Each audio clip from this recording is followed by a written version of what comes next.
we are good to go as far as I can see. Hello, one and all. Welcome to the Cuttle Diamonds 2026 Championship. Hello, hello. So, starting us off, we are going to be getting right into the games. First off, we have... we're going to go through, introduce the contestants that we have so far.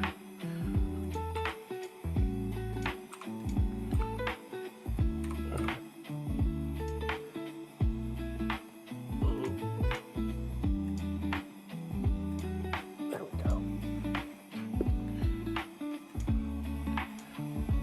All right, so... I'm just pulling up the Twitch chat, and all there are a lot of pop-ups on Twitch now. It's all good. Goodness gracious.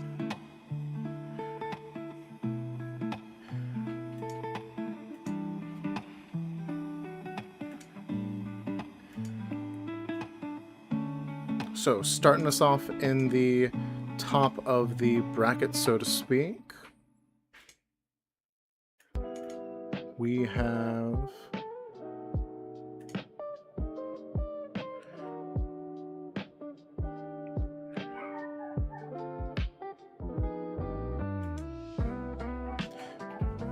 So, at the top of our bracket, we've got bbjme and then HuntOrBeHunted. We've got bbjme hailing from Queens, New York, and is still seeking their first tournament victory as we begin this match.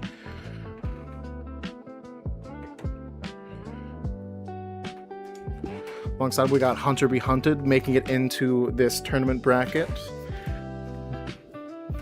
Starting off strong.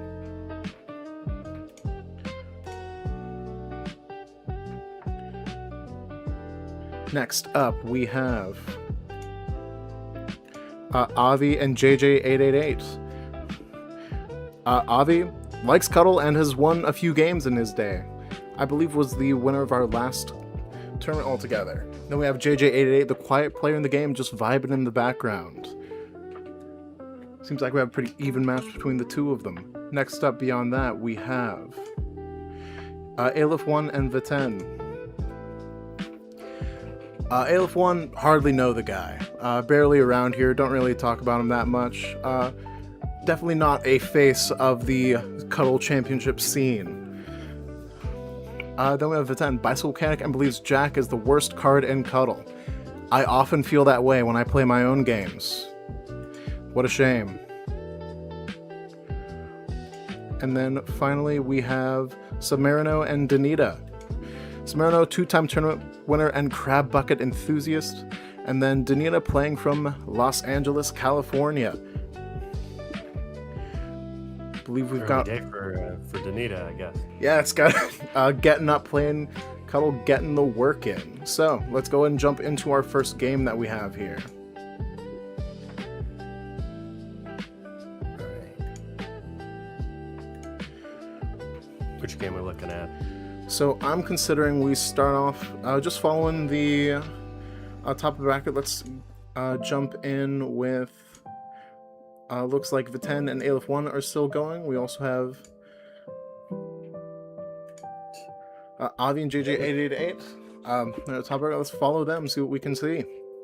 Right. So we are hopping into a game in the middle of going.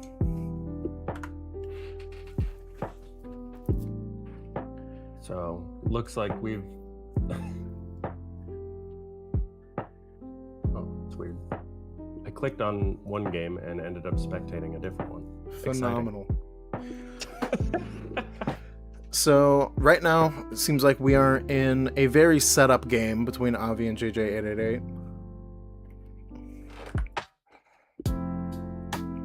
Avi's got quite a strong setup, having a queen and a 10 on the board as long as jacking one of JJ's cards, and goes right into a win.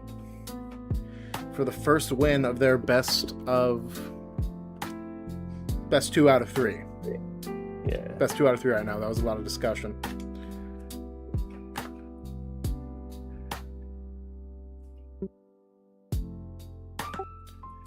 All right. We got JJ with queen to start, my least favorite card in the game. It does completely just flip whatever you have. Like I have 2s and jacks and they're all worthless now. Yeah, well, there's a 2 coming out to get rid of that queen, and then immediately bounced back with a 3. JJ Old, I feel like take that trade. Oh, you got rid of my queen? No, nah, 2's mine now.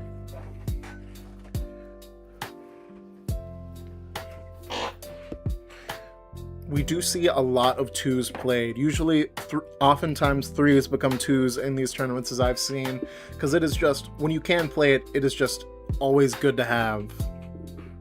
Oh yeah, you never want to go into a fight without a 2 in this game. That's for sure.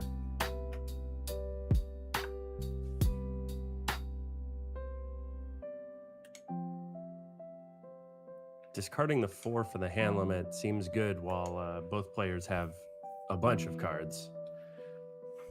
Not very strong. JJ has the tempo on board though, so we'll see what they want to do. Yeah, 9 is really good way to start a board. It's hard to get rid of without spending something pretty expensive on your own side. Yeah, it would have to be a 10 since it's the 9 of spades. Even though Avi has 2 9s, the 9 of spades outranks them and cannot be scuttled with him. So Avi really doesn't have any options to get rid of those points besides an ace, but everyone knows that JJ has that too that they pulled back. So that ace is not going to help. Probably has to go for the scuttle here on the 7 with one of those 8s.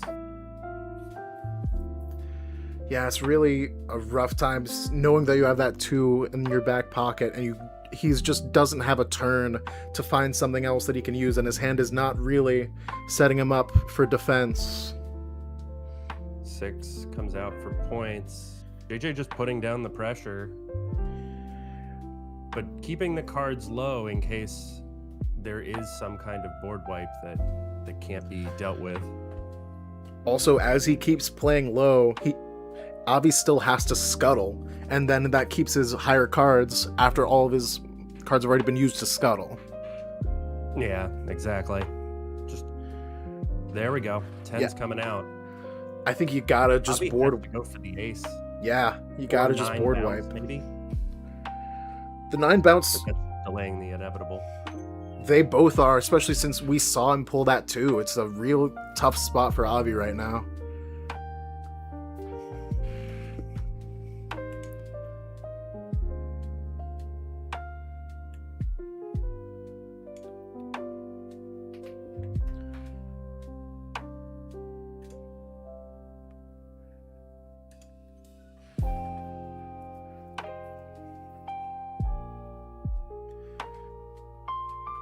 Yeah, going for the ace, it's all you got, and it's countered. Yep, that's pretty much what we thought was going to happen there. Yeah. So now we're left with 1-1 going into the 3rd game. Pretty middling hands, honestly, on both sides. Avi has the queen, but 3 5s just feels kind of bad early. It feels bad early, especially with a new handler. You could do a lot of recycling since you just got to draw down to 8 at the end of your turn now. So you could get a lot of cards just like looked at and see them and then discard the bad ones. So he could start strong if he can afford it. And it looks like JJ doesn't have many cards to put on pressure to stop him from doing that. Yeah, for sure. The JJ's hand is pretty mediocre as well. Both hands actually are surprisingly middling in this case. I think we're going to see a lot of drawing at first. Just like looking to turn something, because especially at times like this, you want to know that you have something before you begin an offensive push. I could definitely see Avi at some point just playing out the queen to have it on the board and just kind of try and see what JJ might do with that information, with that card on the board. most players really want to get rid of that as soon as possible. I know I do when I play.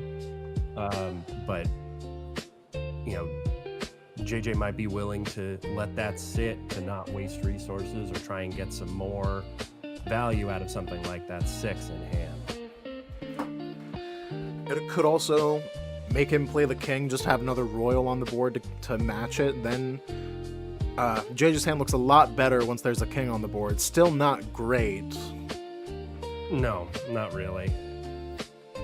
I mean, what would be great for JJ here would be to have that king on board and then be able to jack something, like without Avi's queen being in the way. But we will see if that ends up happening.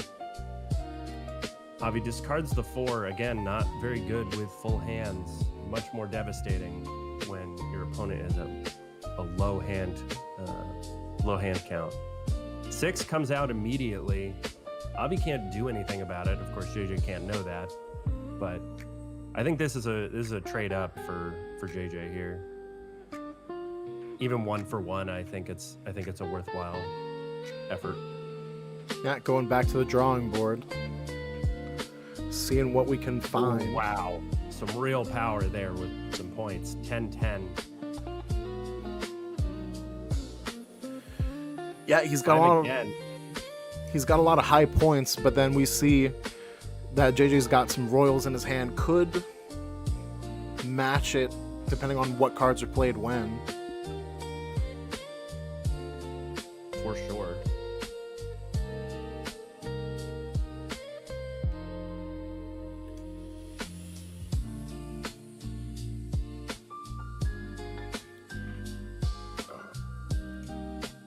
Let's see here.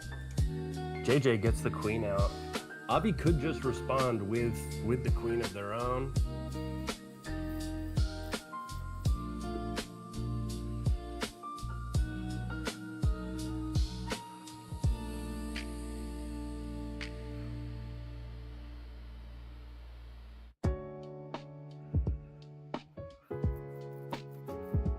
Yeah, we just got to see who's going to make the push now. It seems like both their hands are better. Avi's now much better than JJ's nonetheless. Trading a 6 for the queen again.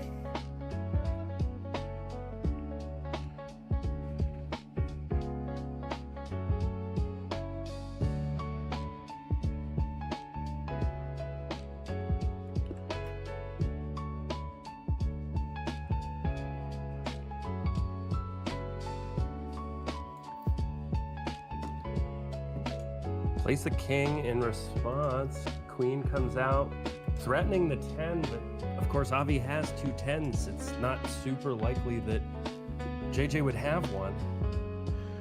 Playing the 4 out for points, maybe baiting that he has a 10 and is able to just put him in check immediately. And he spends a 9 to get rid of it. Big trade up.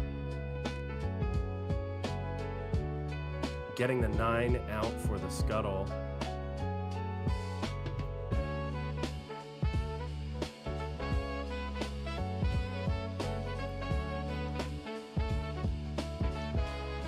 You just gotta assume that your opponent has a 10 in the background, especially with a 4 and a king out. Oh, absolutely. You can't take that risk, especially when it's going to knock you down into the loser's bracket. If this match is 0-0, you can roll the bones a little bit more freely there. But if that's going to take one of your 2 tournament lives, it's probably not worth the risk. Cycling through.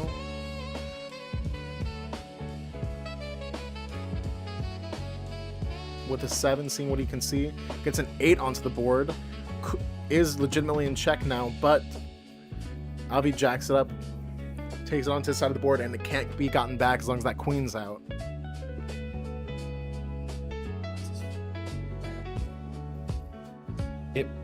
JJ is not currently in check, so it may be worth just ripping the 6, getting a 2 for 1, and getting that 8 right back under control. Decides to go for the 2 play. Fascinating. He really wants to keep his king on the board, it looks like. Yeah, with the jack in the back pocket, he's assuming that Avi is not going to have another jack to pull it. Both players at pretty low hand counts at this point. I think we're really seeing a time where, at least it would feel like, you don't have any more time to draw, especially now putting on the pressure with a 18 on Avi's side.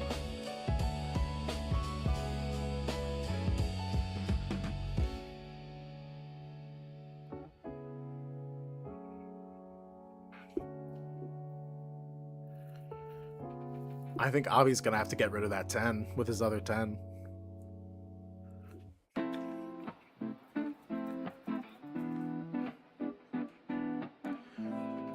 Because of that jack, both of his 10s are going to be going straight to the discard pile.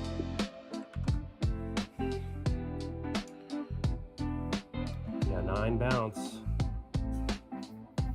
10 comes out. Probably just has to rip the ace. Probably less devastating in the long term than the 6.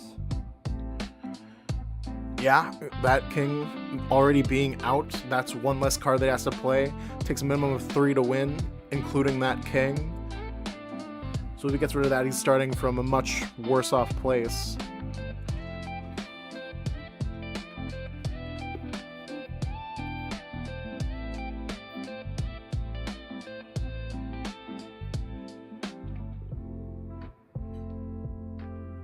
Let's just fire off the 6 instead. Oh, double aces is pretty miserable. And the 4. Tragic.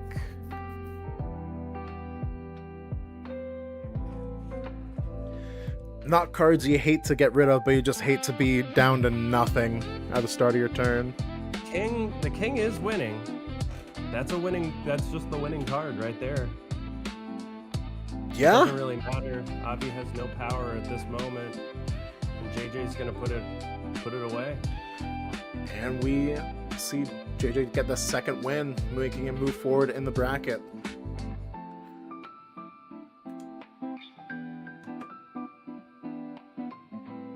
So that will mean that JJ moves on, I believe at this point, to play bbjme, the #1 seed, since HuntOrBeHunted is still MIA.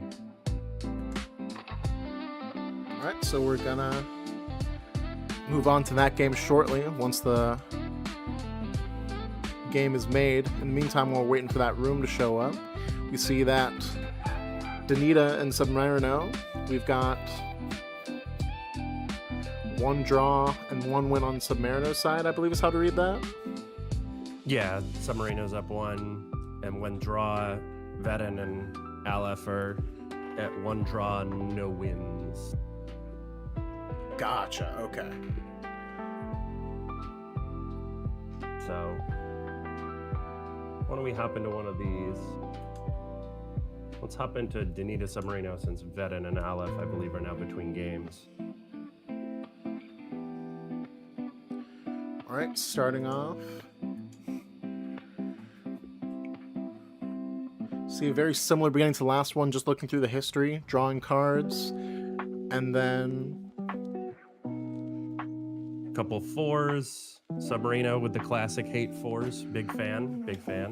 As somebody who has forward SUBMARINO many times and been forward by SUBMARINO even more times. yeah, it looks like nothing's actually ended up on the board quite yet, just a lot of playing with each other's hands. It does look that way for the moment. So we... danita. Seems like Trying we're... to figure out what to do. The 2s are pretty handy, but draws a 3rd one. not that handy. Could be good eventually, but SUBMARINO has a queen that could just instantly shut all of them out.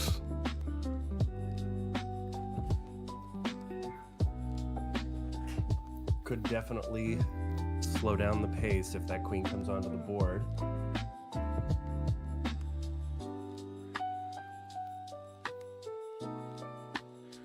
SUBMARINO's got a good spread of cards, having an ace and a 3 to get anything back from the scrap, which there's plenty of from the way the match started.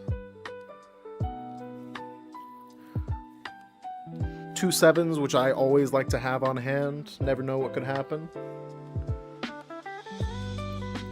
And Danita just gets more removal. Not much to build up on her side of the board.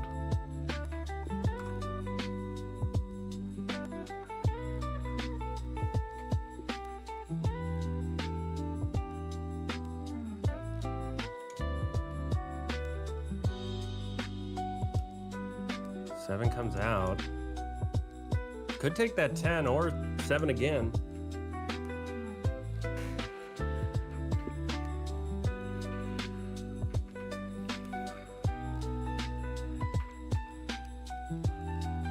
Pulling that king from the deck, but now we know that there's a 10 on the top, which is useful for whoever takes the turn to draw it.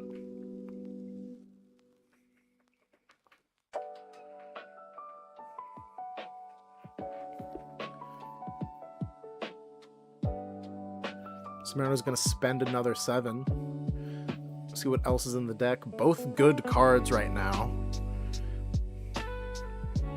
Yeah, especially with King already board, takes on that 10 just for the sheer points.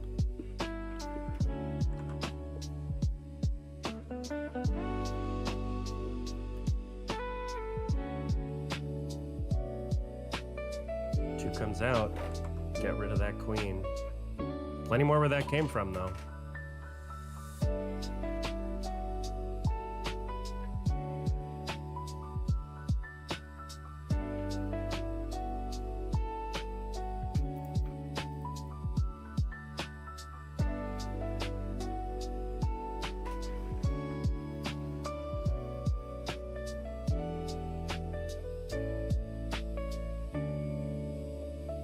Ace comes off. Just nuking the board, drawing back up. 5 could give Submarino the tempo advantage here. Yeah.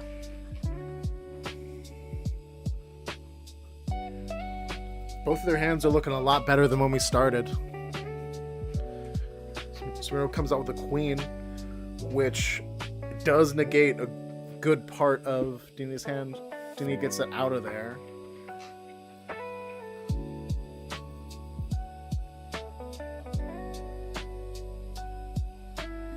Decides to counter that 3. Wants nothing to do with a pullback. Another 5.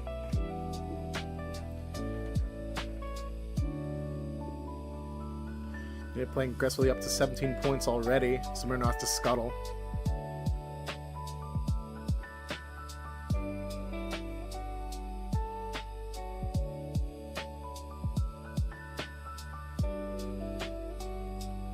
He pulls another 2 out of the scrap.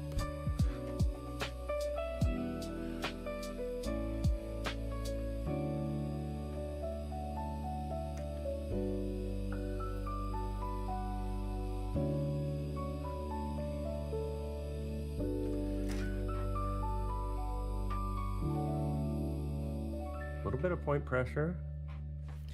Bit of point pressure, drew a 6 just at the right time to get rid of both the king and queen. I think you have to jack it back now. Yep. Ace or 6, and regardless, if Submarino doesn't scuttle, there it goes, safe play. If he didn't scuttle there, that was going to be over. Another jack for Danita. Are you kidding? Yeah, queen is a really good play here. 4, just jack it. Just steal it. Yeah. What is he gonna do about it? Got all 4 jacks. Good for it. Good for just pull it back. Got a queen, keeping it on your side. A +4 scuttle of his own card. That's brutal. 9. Just basically says to Submarino, you have it. And Submarino does, but really doesn't want to use that 10 of spades unless he has to. And in this case, he does have to. You could, even using a 6 for this one, would just have the points be on Danita's board.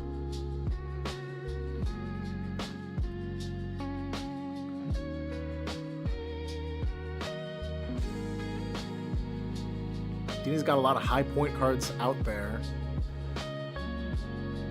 but has the 2 pulled back to stop this, but is now left with 20 points in hand, can't quite reach 21 for the win.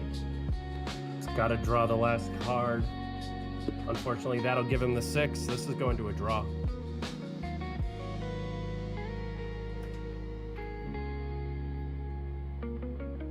Yeah, and there's the 2. It would have been enough points, but this... No, the 6 actually doesn't save him. It's not an ace. So, no! Danita should have not countered. Tragic. So this is just going to go to... That's an unfortunate error.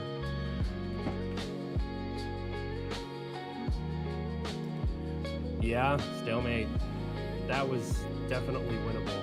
Yeah, that is a... Usually it's a misplay when I play the 2 for points instead of the effect, but for this one, having that 2 was the only way. Unfortunately. SUBMARINO starting off with a 5, getting more points or more cards in hand. Has very powerful starting hand with 2 10s and a 9, and then a 2, but I like to have a little bit more variety myself before I make any kind of push. Getting the 5 out early is nice. It's a good way to cycle. Unfortunately, the cards are really good, so a little bit unfortunate.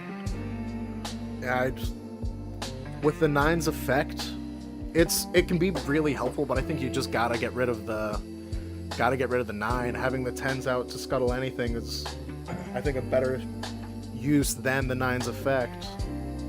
Yeah, I definitely agree.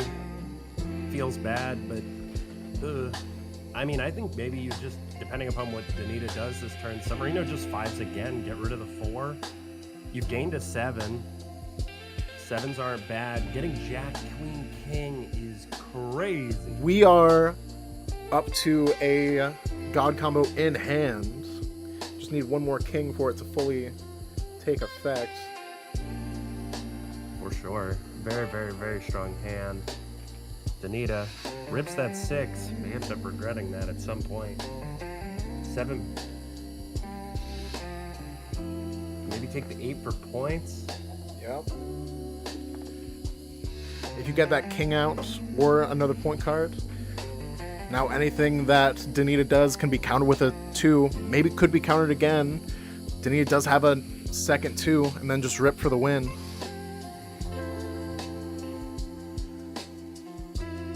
It might be tough. Tough choice. Probably has to scuttle with the 9 here. Yeah, there it is.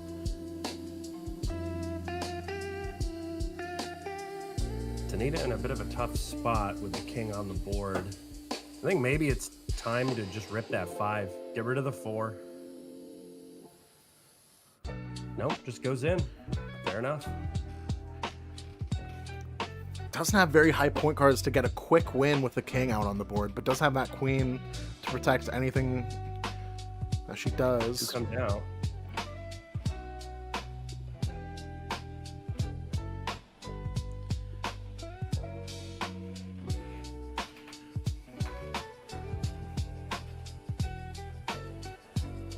Now we might see Danita start to play aggressively, and that's SUBMARINO's gonna have to spend those 10s just to scuttle and keep the game going.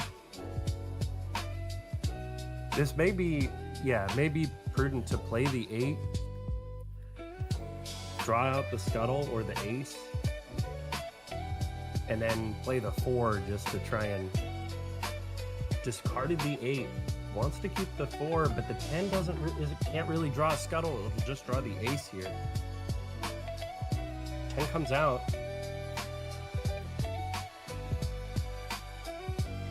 Scuttles with that 10. Scuttle. Tough. Tough. Gotta with the King on the board.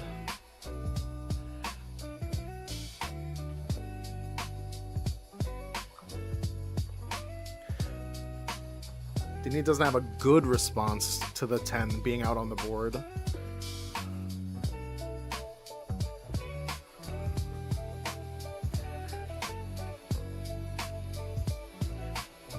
Yeah.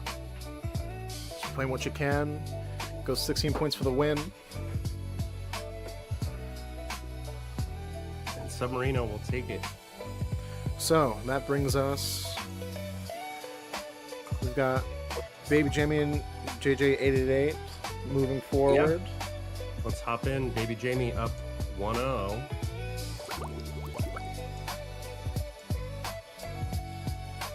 And in an interesting position, for sure. King Queen for bbjme. And not much else in hand. Not really.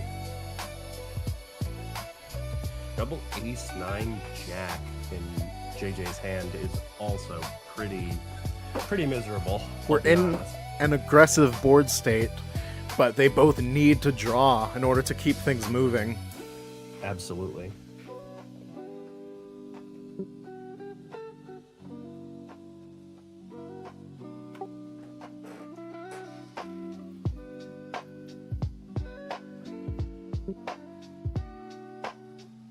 JJ just drawing up. I think smart move here.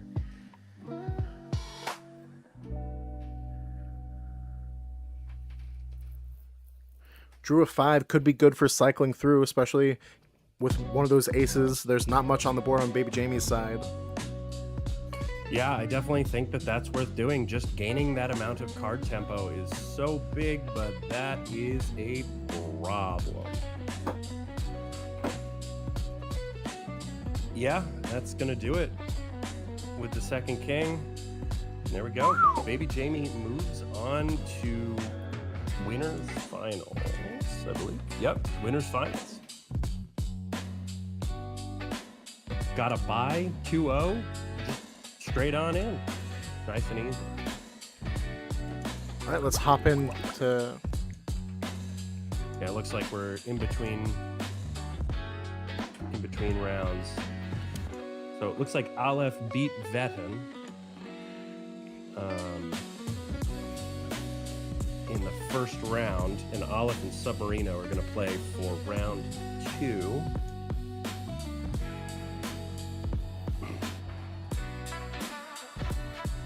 I believe HuntOrBeHunted will be eliminated now.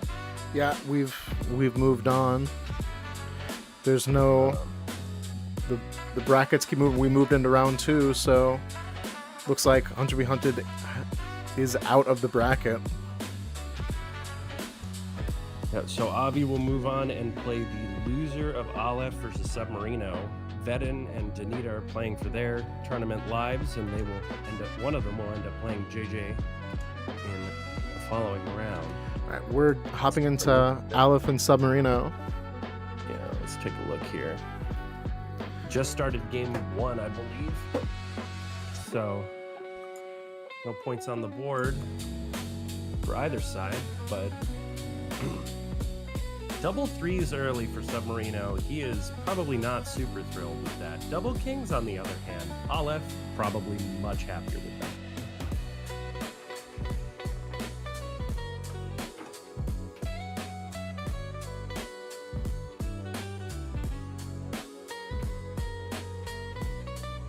Alf's got an 8 and a king on the board. Submarino jacks over, protected by the queen. But with 2 kings on the board. Spooky. Very spooky.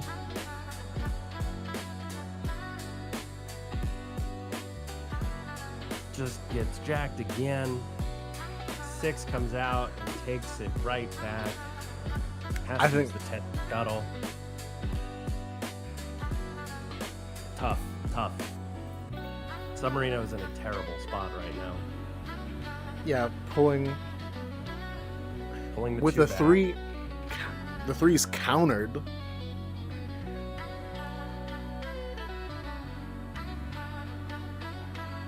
Aleph's probably going to pull a 2 back himself. Yep. Just insurance against whatever Submarino might possibly find. Submarino pulls a 2. Can scuttle the 9 with the 9 of spades here, but really is out of options. Knows Aleph has a 2. Can get it, though, with his own. And then Aleph is just able to draw 3 cards free. Submarino starting from nothing at the same time. Starting with lower cards. Ooh, brutal. Counters, but still loses the 2. 4's right back. Probably drops the ace, queen, honestly. Maybe ace 5 here. Nope, ace queen. 10 comes out. Just putting some pressure down. And then that frees him up to draw another free 3 cards. Absolutely. Very strong tempo swing. Scrap pull. Pulls the ace. Knows he has the 2, though. At least I'm pretty sure he does.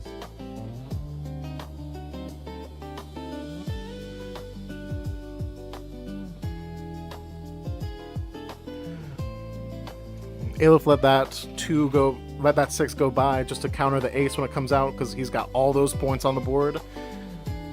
Man, a very fast-paced game. Yeah, it never really let up. Submarino firing off the 5 immediately. Discarding the 4 at this point in the game is pretty good. Pretty good trade.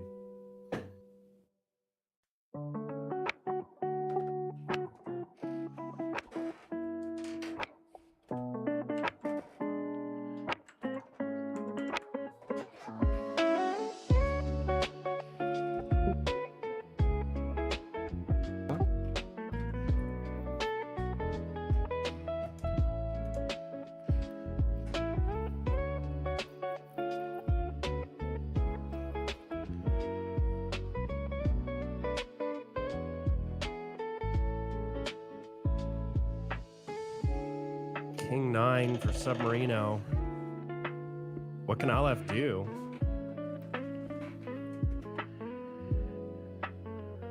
Yeah, he could jack it over to his 9, side. I think he has to go for the king and just hope Aleph does not have... Yeah, they both just said, do you have it? And the answer was no for Aleph. We are tied up at 1. And this one is a best of 3, so...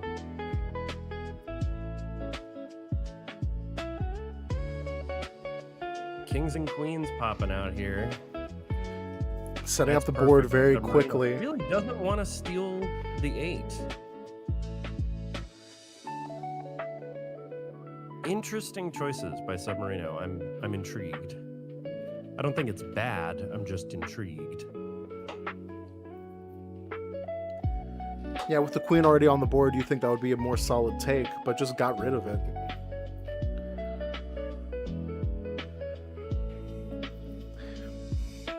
Aleph is forced to discard with the queen on the board. He's got a couple of 2s, and they are not helpful while that queen is still out. Could get rid of the queen.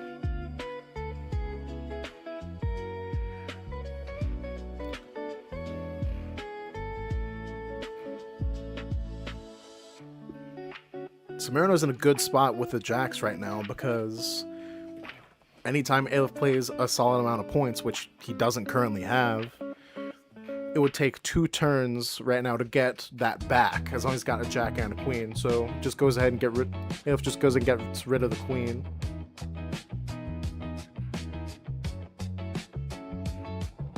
Decides to pull a 9 for points here.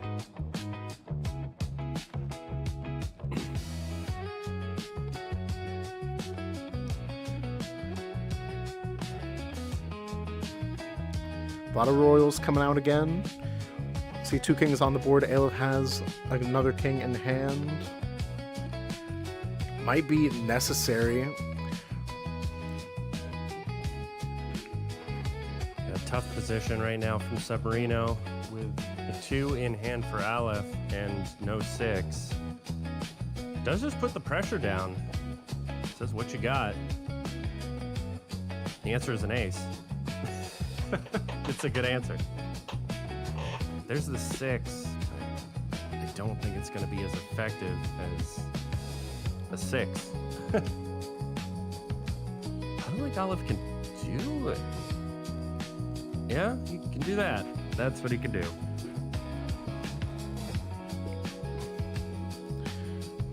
Finally gets that queen off the board. With those Gets jacks, another king. with those jacks in hand, it's just a race for who can make it now. Now with that king out, anything that Ev plays can be taken and give him the win. If he plays this for points, then SUBMARINO's got it.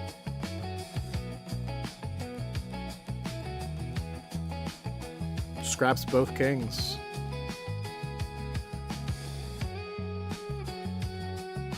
Yeah, I think a worthwhile reset from SUBMARINO with the points pace. Especially being able to play it just from the deck.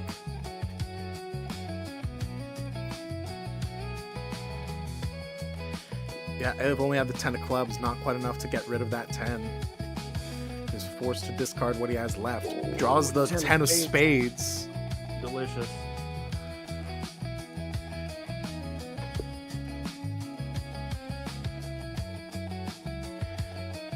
Yeah. Aelif picks from the scrap, but that's not enough. He's got the final points to go over to the finish line. Yeah, there's the ace. A day late and $1 short. SUBMARINO taking it 2-1 to move on to fight bbjme in the winner's final. If I'm remembering the bracket correctly. I am. Excellent news. So Aleph will go down to fight Avi in losers round 2.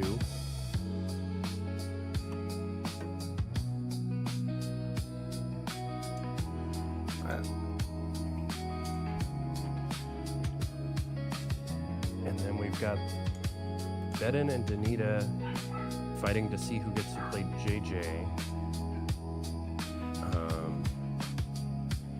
We're gonna have to wait for probably bbjme and SUBMARINO will start soon. But you want to hop into the Veten Danita game for now? Yeah, I'll go ahead and spectate that. If you could just like keep an eye out, see when the king's ready. Yeah. A very setup game. I jump in and immediately goes to a win. Yeah, so Danita took that. Danita took that first win of this match. Yeah, so Danita up 1.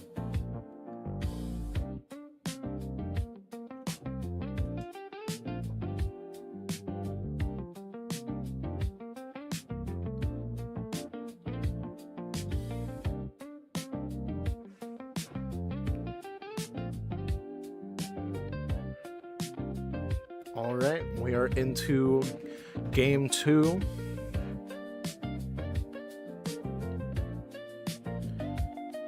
Dina's got a pretty good starting hand. Yeah, not too bad. Not too bad.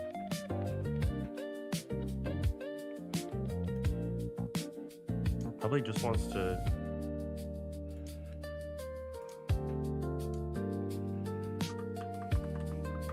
try and draw into any more power. Definitely could go almost immediately, but probably not a bad idea to have a little extra in the tank.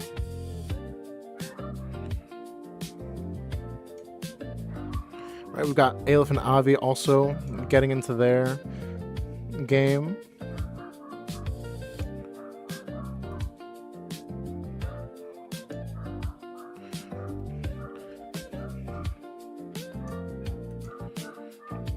Loser's bracket is moving forward.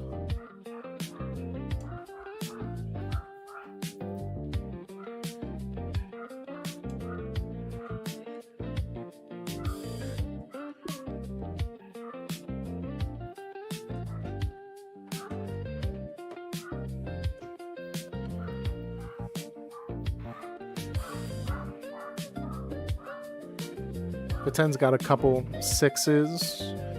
A 5 could turn that into something better once turn swings around. I think I have to reload here. Yeah, I'm Looks still like not. nothing has happened. Yeah, I'm still not seeing anything coming from them yet. All right, let's see if we can hop into the Avi versus Aleph game. If they may be taking a break or running to the bathroom, or there may be some issue.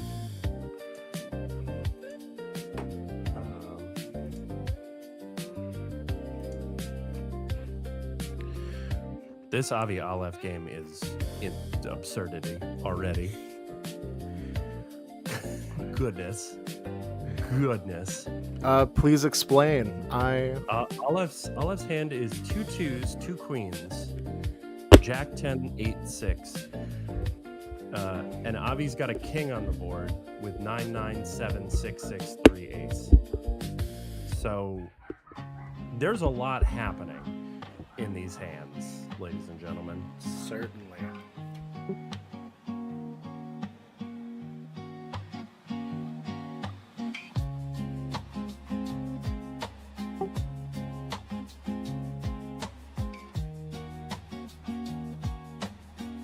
Avi has some decisions to make. To just push with the double 9s, 7 double 6s. Already got a king on the board and a variety of points, but doesn't have much defensively. And Aleph has a lot of defense. Yeah, definitely a lot of defense.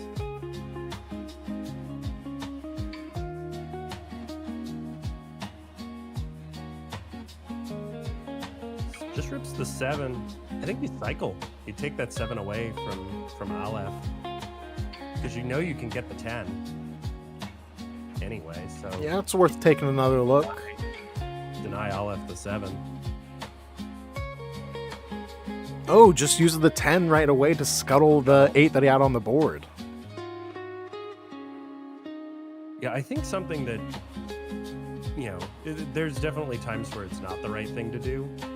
One, I think it's funnier to 7 into a 7 into the card you were going to do anyway. But it does, 7s are decent points, and they do have a fair amount of power with their one-off. So just denying that from your opponent. Of course, you could give them a better card. That is possible. But, it feels like if a better card comes up, you can always just take that instead. And I feel like with a 7, it's good while you have it, but at the same time, it's really only useful like in the last possible second, because you have no idea what you're going to get. So it's really best when you have nothing else, and just to see what you can do. True enough. But, here, that 7 is important points, for Aleph. Yeah, he has to get rid of it, because it's all he can get rid of with that 10 of spades alongside. Man alive, that's strong. Triple 2s with a queen, with a second queen in the bag. Yeah, on good authority that Avi isn't going to get a queen to protect him, so he just is able to use those 2s to the best of their ability.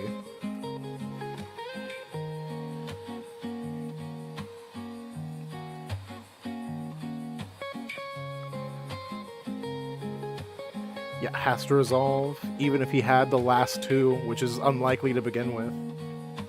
30 cards left in the deck.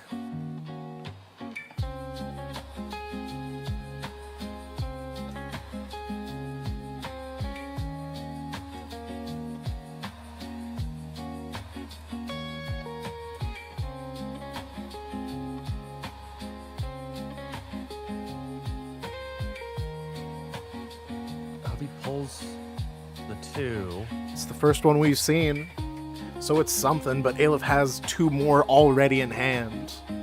Yeah, and that queen to just cover himself. Yeah, Aleph can pretty safely just rip this too and say, what are you going to do about it? And there it is. 2 wins straight forward, moving on in the bracket. Yeah. That will Right. put Avi out of the bracket. We've got bbjme and SUBMARINO starting up. Looks like they just started. SUBMARINO draws on turn 1.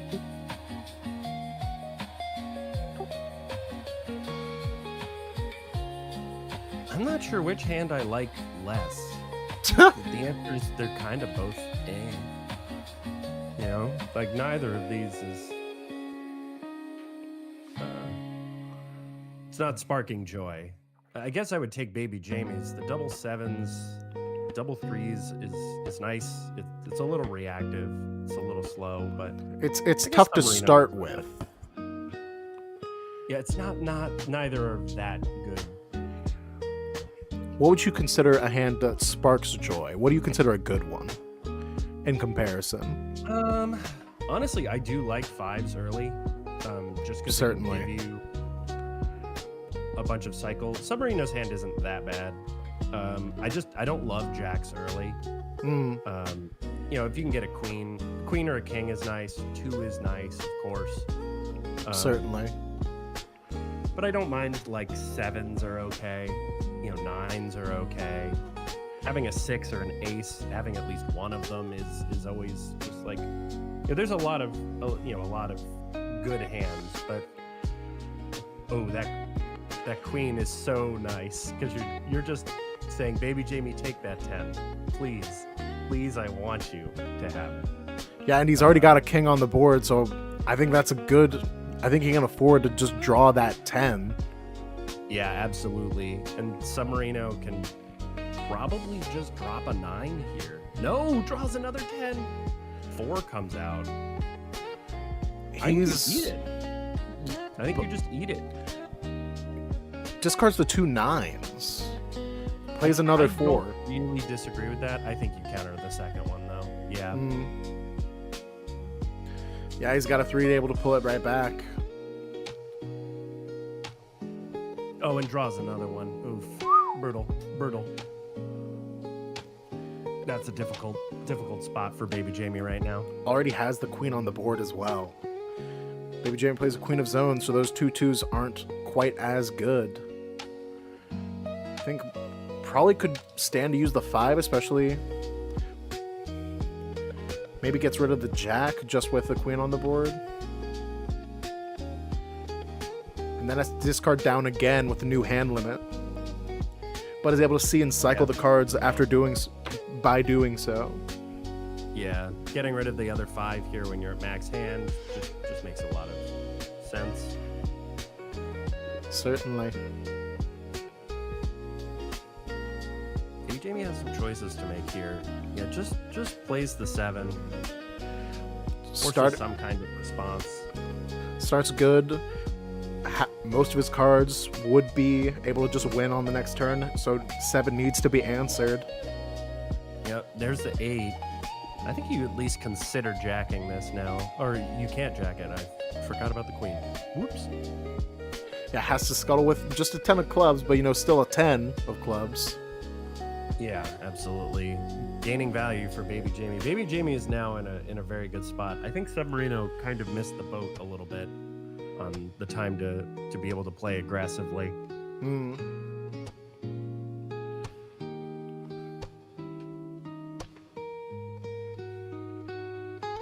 Oh, another king. That's awful. He has nothing he can do to stop. That can be done. So bbjme gonna take game 1. This is our first best of 5. So there is some time, you know, a few extra games to play, potentially. That needs 2 more wins, so not too terrible yet, not in the worst state. Yeah, that 7 was absolutely insane. Drawing up to the hand limit, then discarding a 3, first card in the discard pile, not a bad way to be.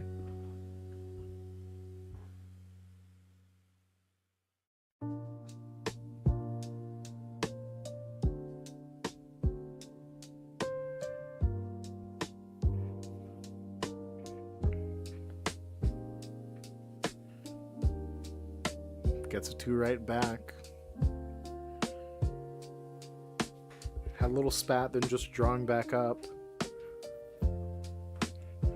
It's that king versus queen matchup again.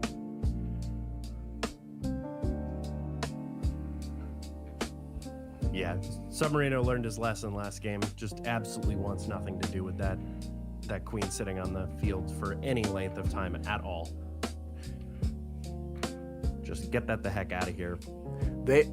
It feels like a different game almost. All of a sudden you look at the value in your hand as it's nothing. The 2s and jacks, love seeing them until there's a queen on the other side of the board. Absolutely. Triple jacks for bbjme. That's rough. If SUBMARINO's able to get a queen on board,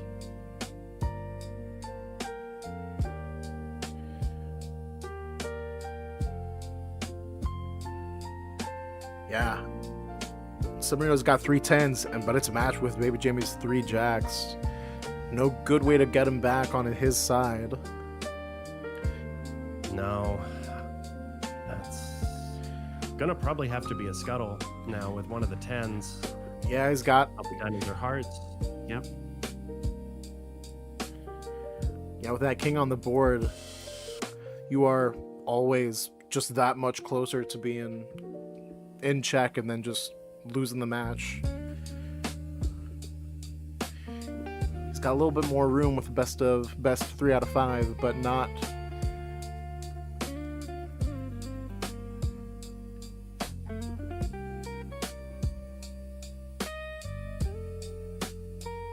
bbjme drawing into that queen could be absolutely devastating here. But no 2s on bbjme's side, so... Yeah, probably would have him get rid of it. SUBMARINO's got 2 2s to spend, making sure that no queen stays on the board this round.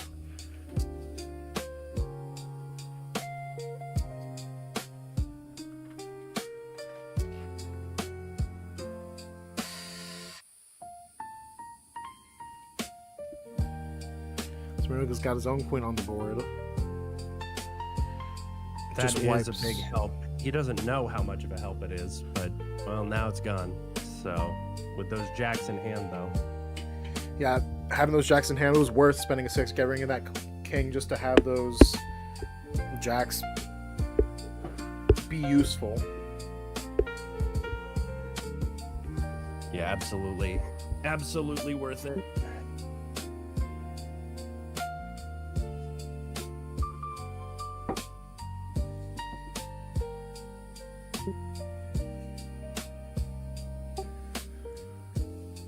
bbjme forcing the issue a little bit here. Yeah, but he's got a king on the board, which will probably make him play a little more aggressively, and then it's able to just be jacked onto bbjme's side.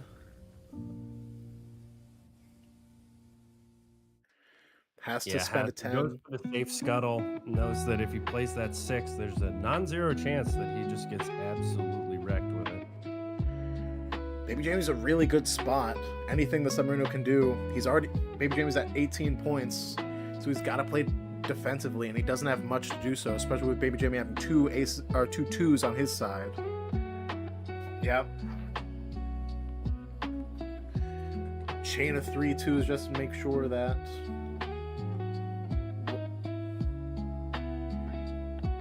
Wait. bbjme drew instead of... Huh? Yeah, I guess you got it. 6 goes off, jacks one more time. Spends a 10 of spades, make sure you can't quite do it. The deck is exhausted. Yeah, I mean, that's it, but... Yeah, can't even scuttle Kind with of a a strange 7. way to end the game. That's 2 wins on bbjme.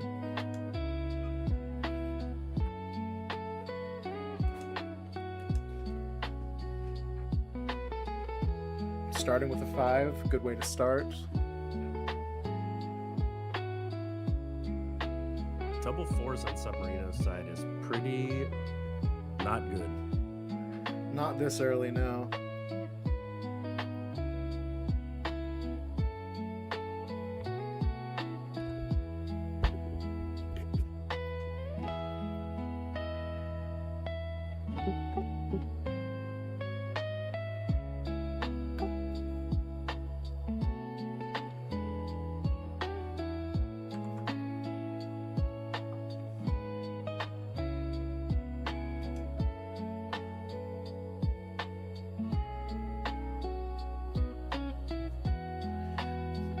SUBMARINO's now able to cycle the deck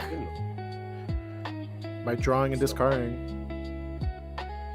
bbjme's playing with a 10 and an 8 to see his opponent's cards. Plays another queen, just bounces that 2 back.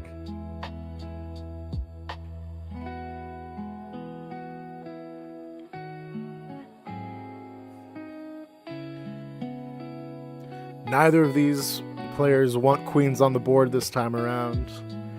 Spending what they can to get rid of them. SUBMARINO has a 3 to also pull it back. bbjme did pull back a 2 with a 3.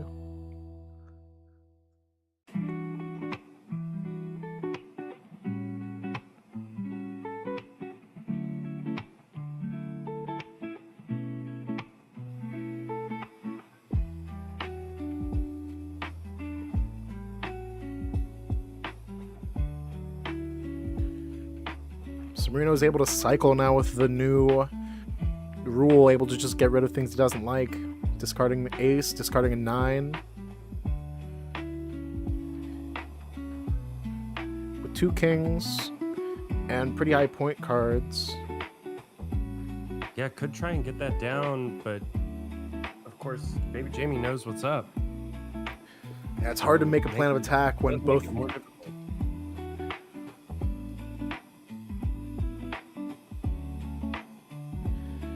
bbjme's got 2 jacks, 2 6s, a 2 and an ace. Very reactive hand. But he's able to see SUBMARINO's. Might make him a little more cautious.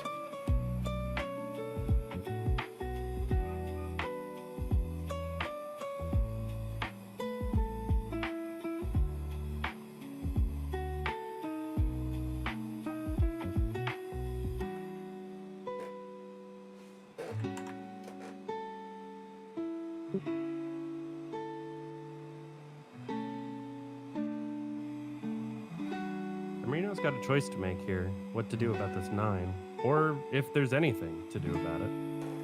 Scuttles it. Scuttling with just the 9 there, stopping it early before he has a chance to put much onto the board.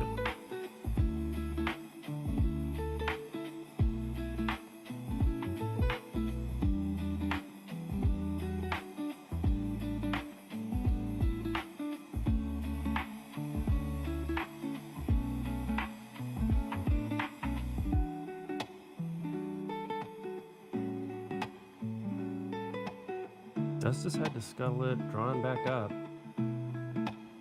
Yeah. Both close to hand limit right now, just building up. Seems like we've got a very slow start. Yeah, bbjme's at hand limit, still draws and discards, cycling through. Gets rid of the 6, he's got 6s to spare. SUBMARINO plays the 7, so neither of them can know what's coming up.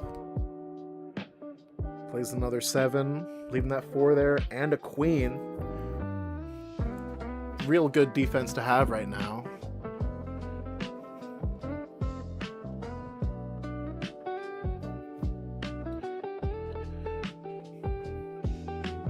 What would you even want to get rid of here? 3 6. Tough. Plays the 4, just forces a response.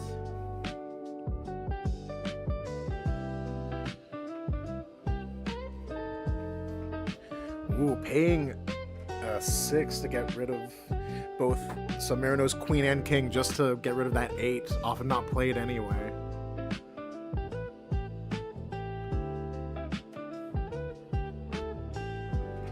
Kings on both sides. Building the board back up.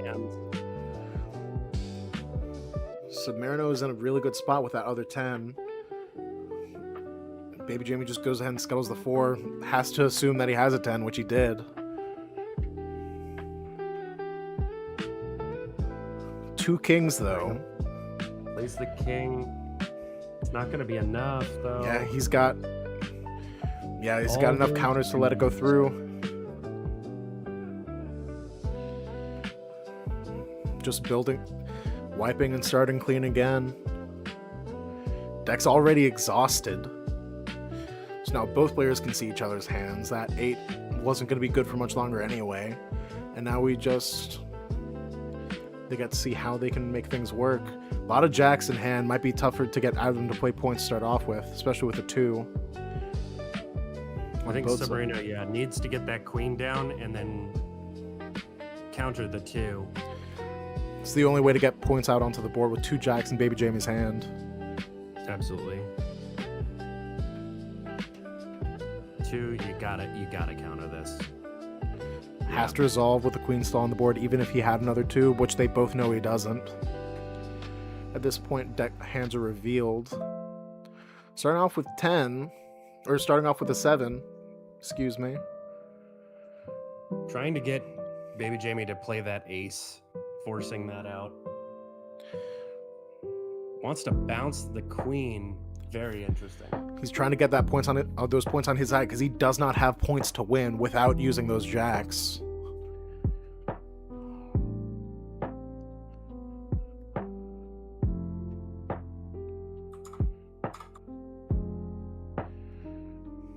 SUBMARINO takes the trade.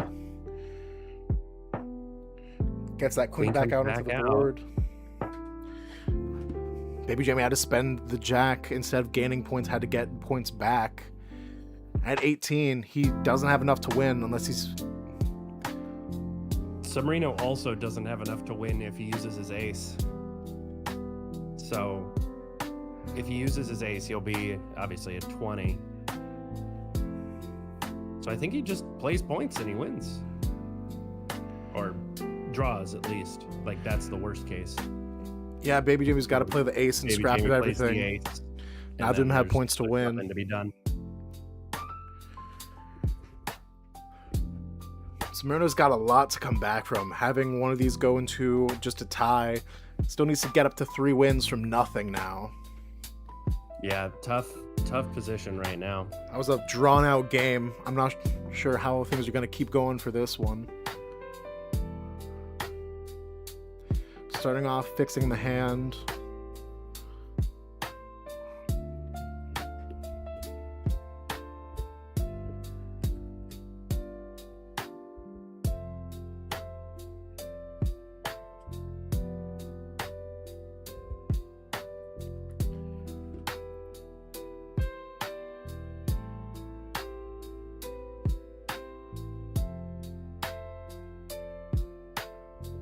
SUBMARINO starts off the board playing a 9.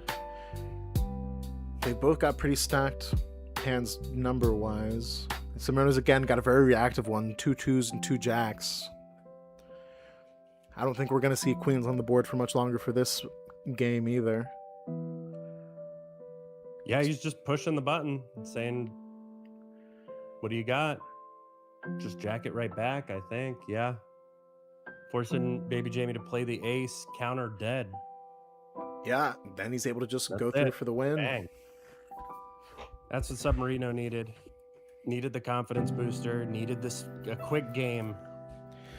Yeah, absolutely. Immediately changes the feeling, just coming from that drawn out to just a very quick first win on SUBMARINO's side. Start off, both players have queens on the board. I'm not sure how long they're going to last.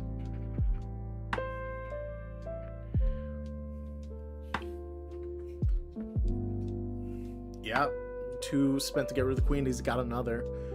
2's in the scrap. Neither of them have a way to fish it back quite yet.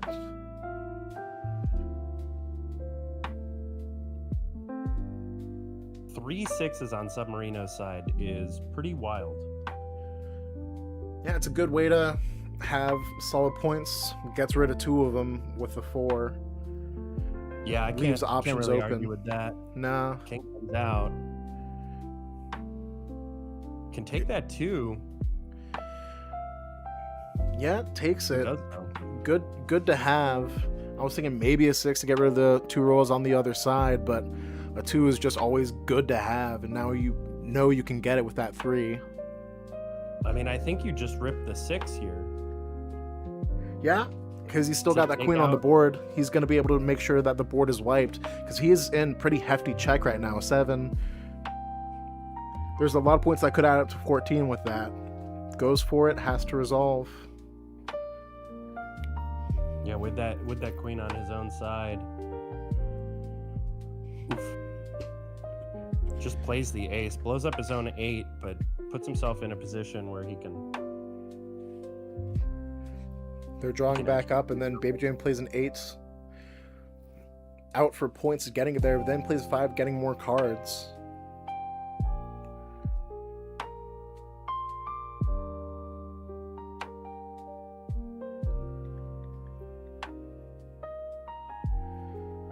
lot of points on the board. Has to spend higher points to get rid of him scuttling.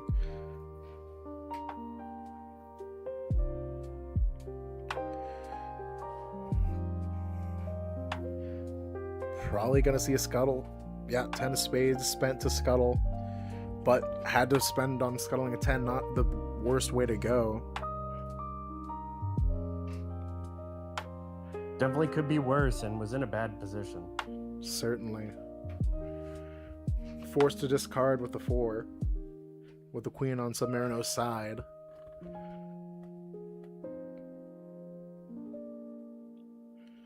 Forced to discard again, drawing back up. Playing whatever you have onto the board. We see Just quick part little of the cards top decking right now.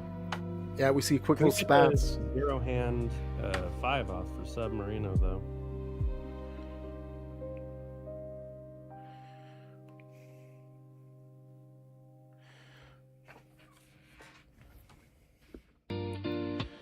Just enough points to win,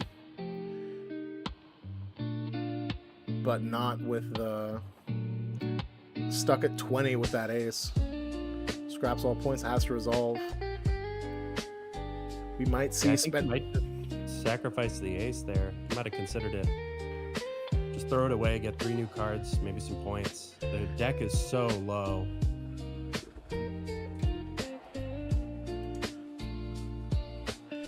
Yeah, and a lot of the good stuff has been used. We're just seeing burning through the deck and quick little spats, then drawing back up. Nothing ever quite able to reach even check, just trading blows back and forth. Deck's exhausted.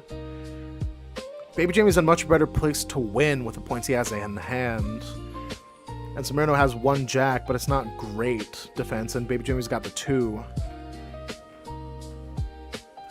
Yeah, I think that's what Submarino is worried about with the playing the 3.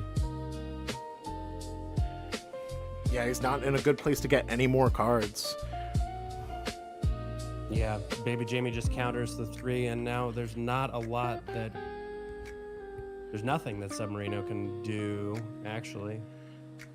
Yeah, with that king, he's going to win the second place of the 10. bbjme will go on to the grand finals. 3-1.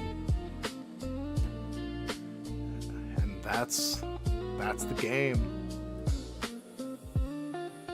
All right, checking back in, we've got bbjme moving on to the grand finals. Mm-hmm. And we're hopping back in the loser's bracket to see who is going to be up against.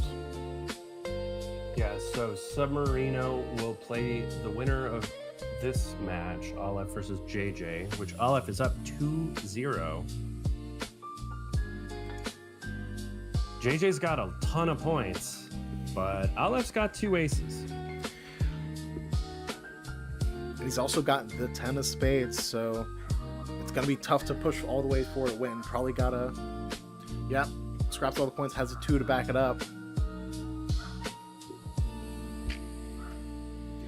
Another ace just with a 1-9 on the board, clearing him out. Absolutely worth it for the tempo, I think. He's in a tough spot. He can play the 10 for points, leaving it out there. He can play the 5 for points, fewer points, but couldn't really play it for its effect right now. Get rid of that 10. Just drawing up.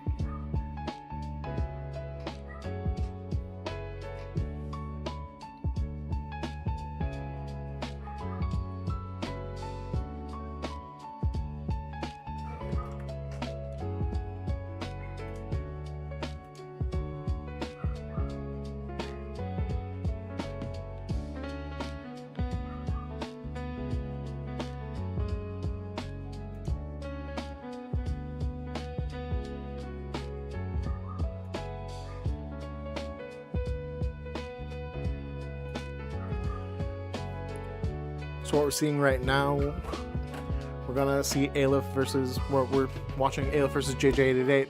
Then whoever beats Submarino is gonna come back and go against bbjme in the grand finals. Yeah, we could have the salty run back with SUBMARINO winning, or this could be a revenge match in the losers finals between Aleph and SUBMARINO potentially, as SUBMARINO was the one to knock Aleph down into the losers bracket in the first place.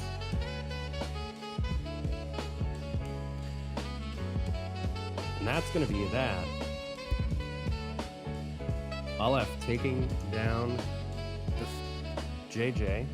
Going now for we'll go on to play SUBMARINO.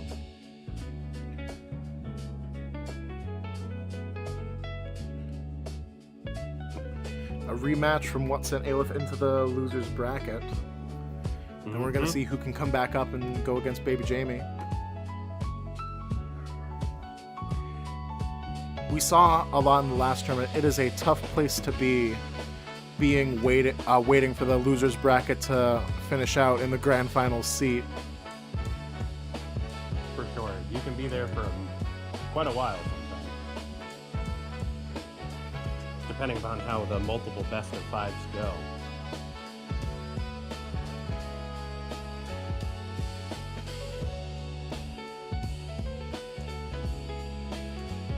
See, we've got Danita and Avi in a match for 5th place. 5th place match, yeah.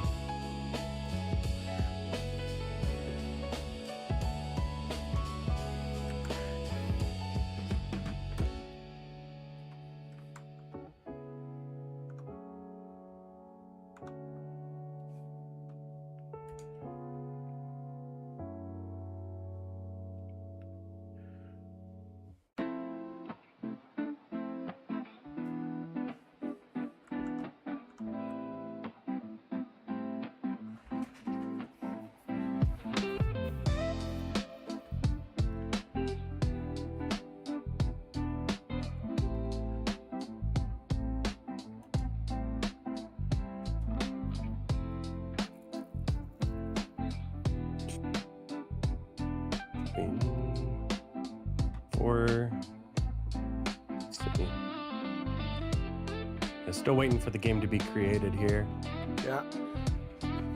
So in the last match, we did see a lot of why you said at the very beginning how much you hated queens, because it is... It changes the game to a different state. It is... Yeah, they're just so powerful and gimp so many other cards.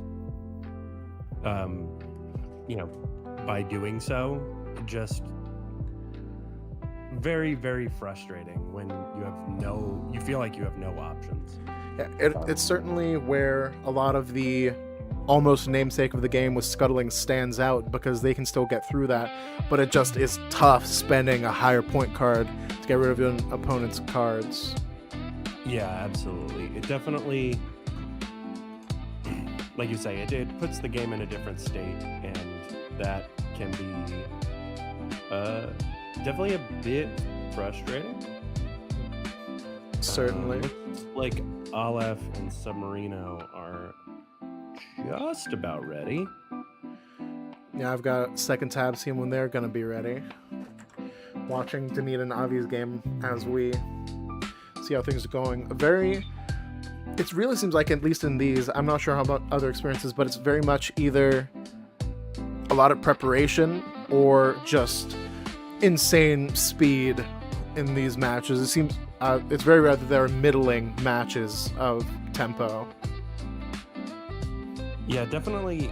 I feel like Cuttle is a game of just bursts of action. You know, there's not usually like a slow burn where the game state changes slowly. It's either, you know, a board wipe or, you know, a big push over 3 turns or something like that. It's not like a setup can take 7 or 10 turns, really. Right. Unless it's one player just barely scraping out the answers over and over again. It's tough for things to align that way, where you're able to just limp along staying alive. We've got Aleph and SUBMARINO finally getting into their game in the losers bracket. Starting off, a lot of preparation, drawing up to pretty much the hand limit. We'll see if they actually just go all the way to 8. Yep, both at hand limit. Might keep drawing. I don't think either of them have cards they want to get rid of, really. If plays a king to start off with, just immediately SUBMARINO gets rid of it. With a 6 of all things. That's the one he's got to get rid of. That's for sure. Yeah, another time, spending 2 6s to get rid of single cards each time, but those royals are out. And yeah, I think probably worth it. Honestly, with 3 jacks in hand, that queen is a massive threat. Yeah, and you don't want to give him a chance to put you in check with the king already on the board. It has the glasses 8 out, a favorite. Usually, Aleph is the one I see play it. We saw it in a previous match, and Aleph's got a lot of points, and he can see that they won't do him much good right now with 3 jacks in SUBMARINO's hand. Definitely does not want to play points if he can avoid it.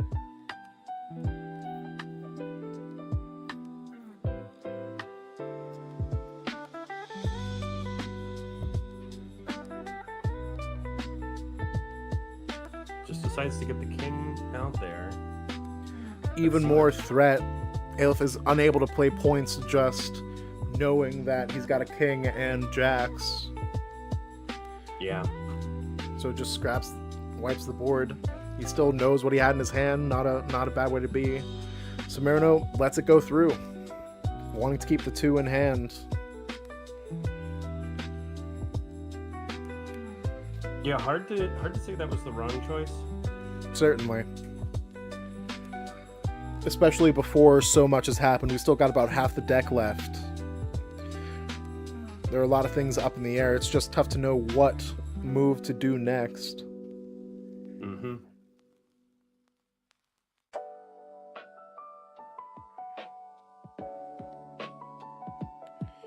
Yeah, Aleph doesn't have much.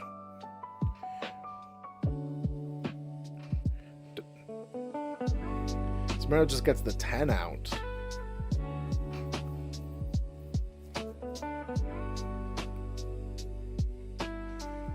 Yeah, Aleph plays a 7. Looking into the heart of the card, seeing what's there. There's an ace just wiping that 10 off the board. I don't know if it would be worth countering. Yeah, just lets it go through. Yeah, not really worth it. I mean, Aleph knows he doesn't want to play points, you know. Aleph doesn't want to give him anything, but at some point he's going to have to play something. Yeah, and when you have a 7 on an empty board, you have pretty good idea that he doesn't have much to go against you. Usually 7's going to be played like when you're in a corner. And that's what that 10 did.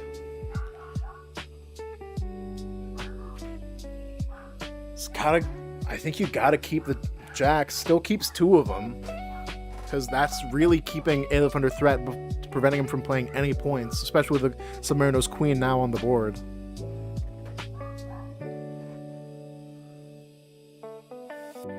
Discards again. Still has 1 jack left.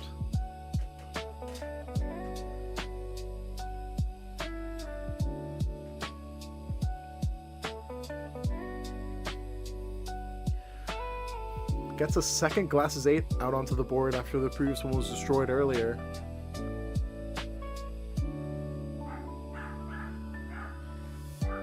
This isn't one I see very often. No, Aleph has been playing for so long that he definitely has a different way of looking at the game, and glasses 8s are definitely one of those things. There's only a handful of other players that really like to play them, and Aleph is definitely one of them. I mean, it has come up many times in these tournaments that, but there's no way they could know that they have the perfect thing to counter what they just played. So you can see the appeal of it. It just always feels bad to spend 8 points for that. Yeah, definitely. Definitely can feel that way, but in a very slow game state, it can definitely be worth getting the knowledge. Certainly, I think it's definitely changed this game, being able to see that he had 3 jacks. Because you never expect a third one. Usually when you jack something and it gets brought back, you never think, oh, well, they won't just bring it right back to their side. You're able to just see that information.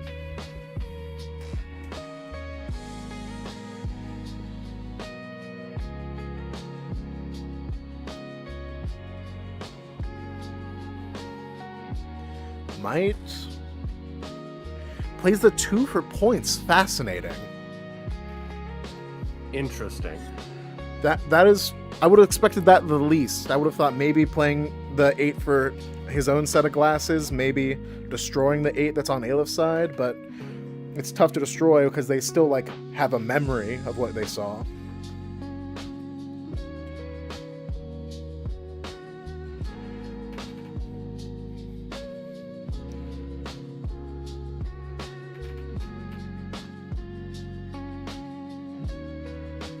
Now with that queen out, SUBMARINO spends the 6 just wiping the board clean.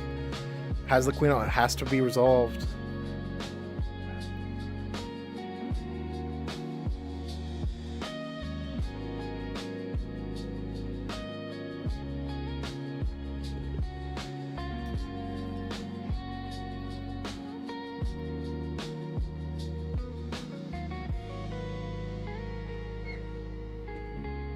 Well, if nothing else, he's got 2 points. And we've seen many times where, a couple times at the end of the game, which it looks like we are moving towards, 2 points could make all the difference between a win and a stalemate. Oh, absolutely. Spending a 5 to cycle through, especially after your opponent's in your hand, not a bad way to play.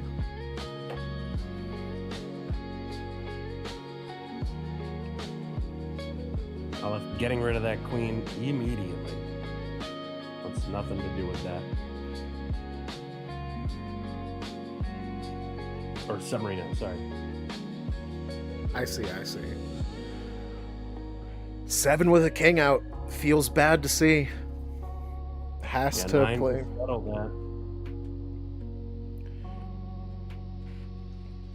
that. Aelif is now playing aggressively.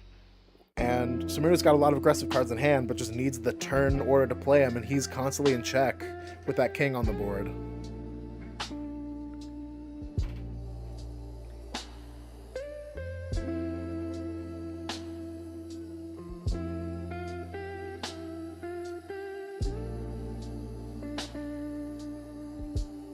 Draws up, not quite enough to go over for the win.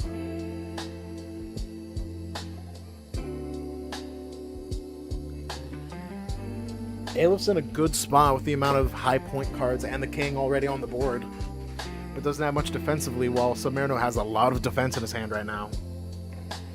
Yeah, it's an interesting position for Aleph. Knows most of what's going on still. And the deck's exhausted, so they can see what each other has. Yeah, true. So it's just based on... If it doesn't have any good options right now, maybe could send the queen back with a 9, but also might just want to play the points. If Aelif can get the points onto the board, that might make SUBMARINO scuttle them. That could be the difference between a win and a stalemate. Aelif just passes. Either you pass, stalemate. Go on to the next one. Yep, draw for the first one.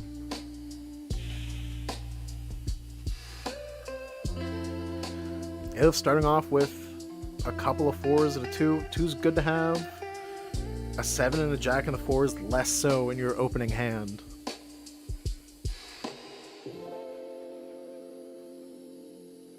Submarino's got a 10 and a 5, 4, 3, 2, and then a queen.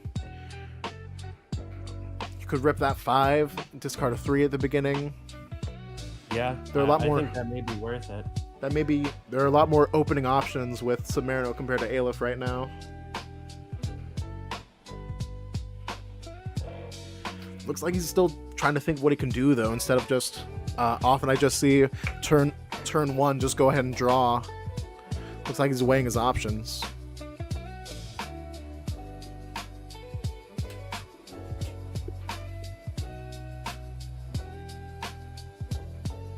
Just goes for the draw. Submarino plays through. Discard the 4 first round. Probably good to have 3, especially since he already has a 2. Might want to just turn that into getting the 2 back later. Yeah, for sure. The 4s are really kind of a little weaker at this point in the game with so many cards in hand. So Submarino gets that queen out. And then Aleph turned that 8 into glasses naturally. So we're able to see that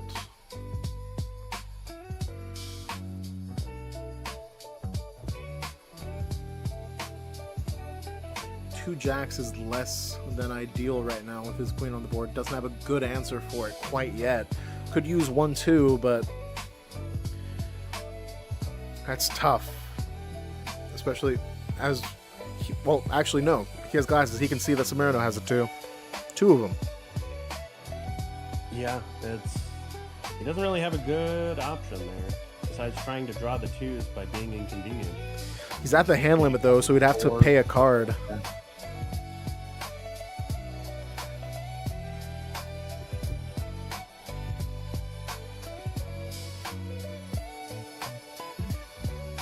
Might be good actually. Getting forward right there. Might be good to have the room to draw more. Yeah, honestly, Aleph is not upset about that in the slightest. I'm pretty sure.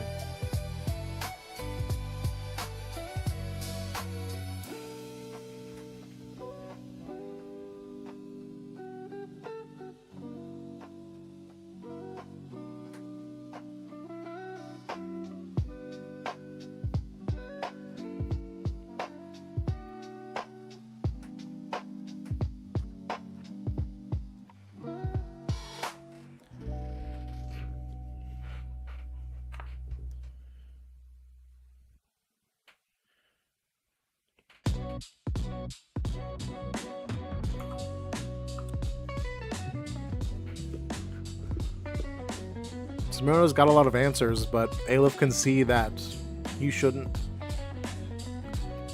pose anything that can be answered, really. So they're both just drawing, kind of cycling through what they can see.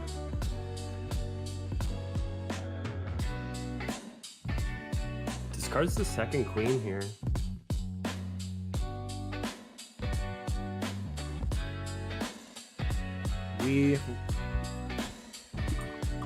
I think we're going to see Aleph finally just have to make a move first in order to push towards the win, because Submarino's got a lot of answers but isn't able to set anything on the board first of all. Could open with a 10 or the 9. Oh, it's a 6, excuse me.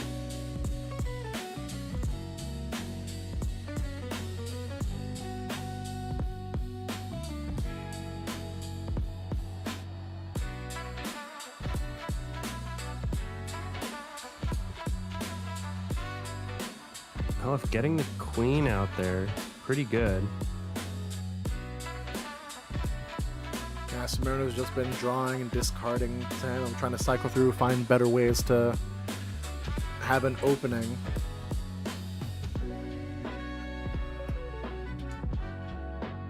And with the 3s, there's not much. Could spend a 3 for a 5 in the scrap and try and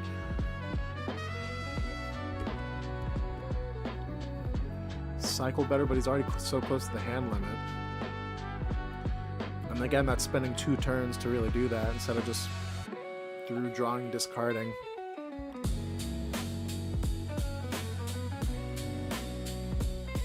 Bluff's starting to put the pressure down finally.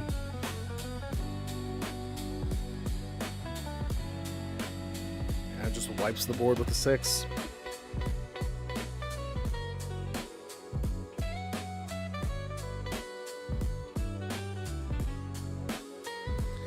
Has to resolve with Submarino's own queen. But that does open up that now Alepht's jacks are going to be useful again. But Submarino's got a queen in waiting, puts that right back out onto the board.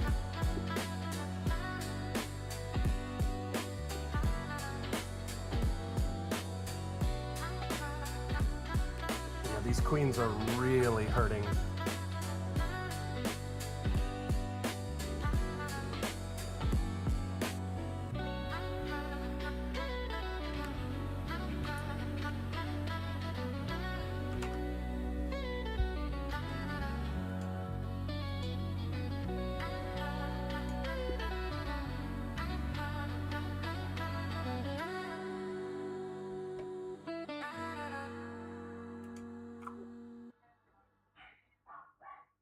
Just decides to rip the 2. Yeah, I think you, with 3 2s in your hand, you gotta bounce that. Get that out of here.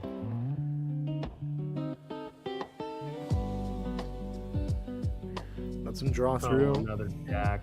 That's rough. Yeah, Submarino's got a lot of responses. He's probably keen to let Aleph find something to do. Has the king out on the board.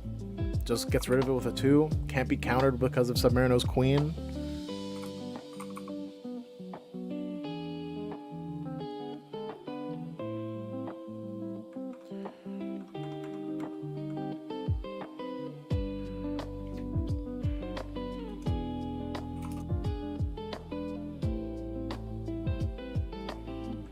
Another king.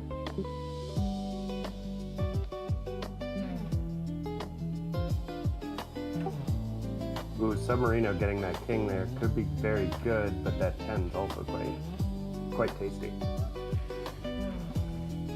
Yeah, plays the 10. Takes the 10.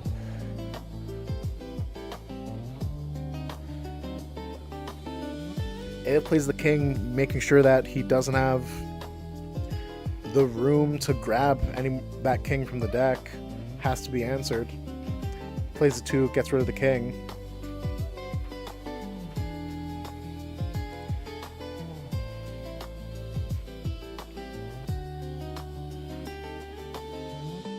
Wipes the board with that ace finally. Coming through. 8 for points. Has to be answered. Has to spend that 10 in Scuttle. Doesn't have much else. And Aleph just drew a king. He's able to keep on the pressure. Submarino's not going to be able to get cards to win. He's spending a lot of his answers in this exchange right here. While Alf's been able to... 10 of spades, though, which is the answer that he needed. In the immediate. Now we're just going to see how the game goes through.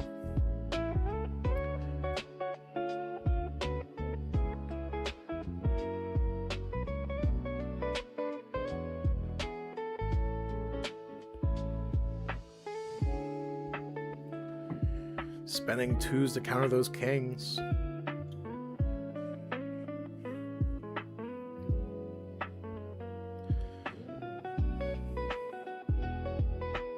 Ooh. Oh, triple jacks, but with the 6 on hand, Submarino's just gonna have to pass. We're gonna have to go to another draw, probably. Yeah, it will be another stalemate. Both players still need to get all of their 3 wins. That's rough. Yeah, this is a long match. And as we mentioned before, this whole time, bbjme is cooling in the winner's bracket. And we've certainly seen how it can feel with just like the run back.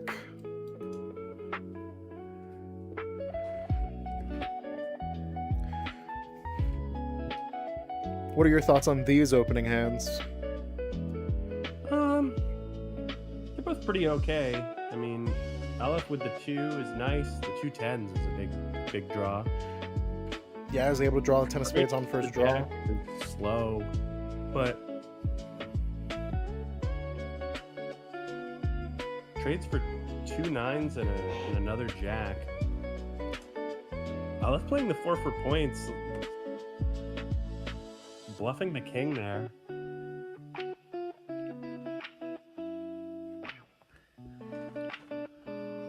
Yeah, he's gotta get that king out. Just to revealing a 2 and a king is rough right now. You gotta just. I think you maybe steal that 9.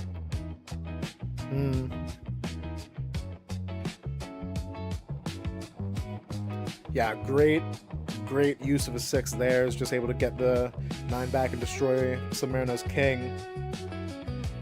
Elva's playing at 14 points. That always makes me think they might have a king.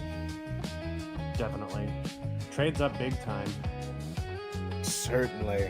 Now with 2 tens on board, one of them is a 10 of spades. Countered, and then Elf just pushes over. 21. First win of this match. match. We got our first win on the board.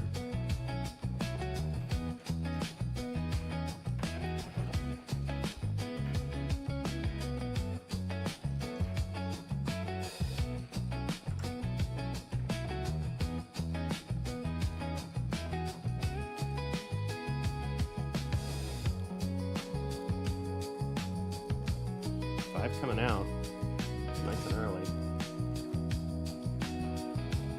It's really the best time to use them. Just it's harder to justify spending the turn later in the game once people are set up.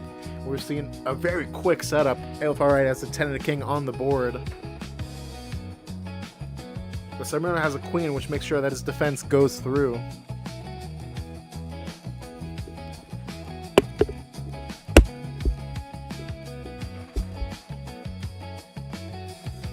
Aleph with the jacks again.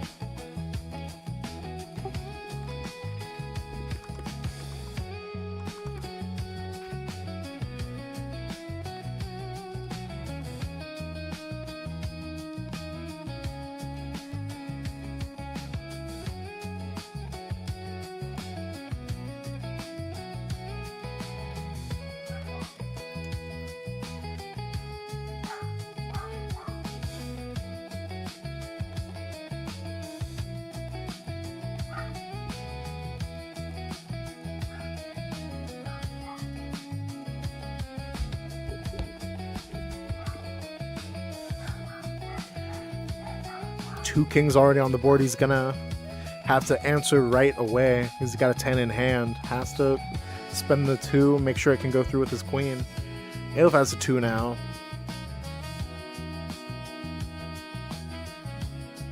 Could use that 2 to get rid of that queen, but the 2 coming back into Submarino's hand. Ooh. Able to use that jack too. Yeah, jacks the 10 onto his side. There's nothing that can be done. Elf is left with... Probably would have to play the 5 to... Oh, plays it for points. Bluffing. Yeah. That's the scuttle too. I would think just to make sure that you can get rid of the jacks, get something you can play more easily. He plays through, wasn't quite in check before, is now. Counters it, able to play the 10. We're tied up.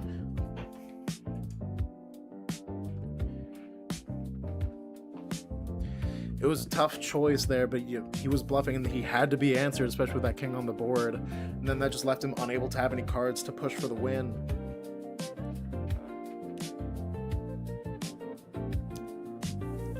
Starting with the 4, discarding. He's got 2 4s to start off with, making sure that they've both been preparing anyway. This would just go through whatever they may have to start off.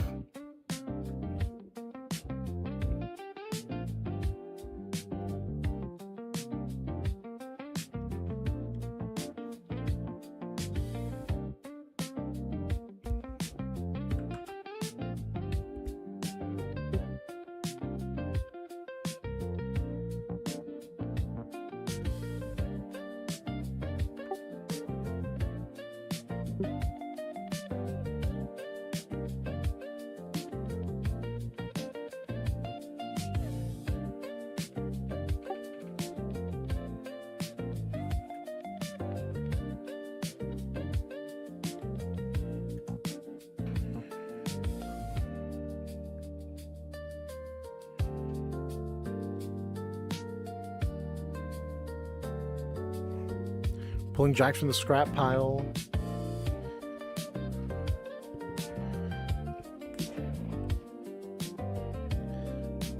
Bounces it. They're SUBMARINO.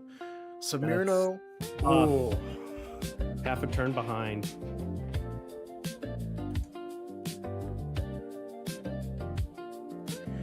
very I'll have fun. Match point. match point. A lot of games being played here. Each one vastly different. That one, it was a lot of prep and then over very quickly. Starting off with the 5. Gets rid of the 3 just to cycle through the hand. Has a lot of good points and some decent answers. SUBMARINO's got a 2 and a jack in hand.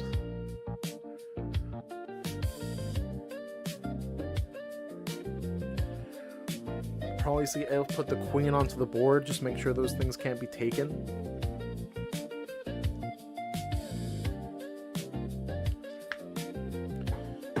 SUBMARINO starts off with a king.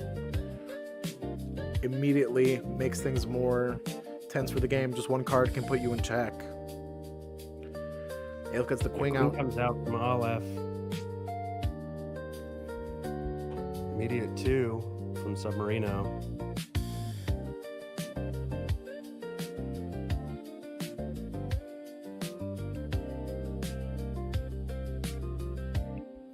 Spends the 9 to get rid of it. Just with a king, you are in check immediately. Had to get rid of your own point with a scuttle. Probably gets rid of the double aces here.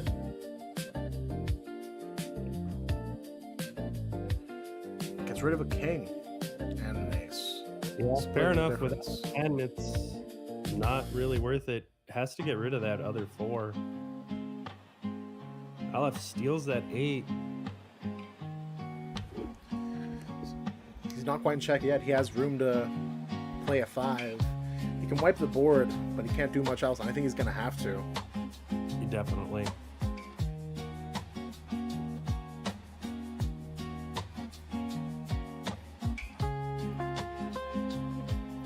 SUBMARINO pulls a 2 from the scrap, making sure that he can have a heap. Needed it with the cards that Aleph has right now.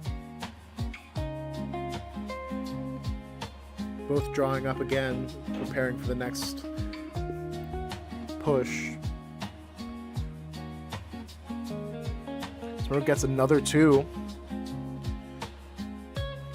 Then Aleph gets a queen. Out. Gets rid of that immediately. Have to. And he's got the 2 to spare now, as they can both see from drawing with 3s.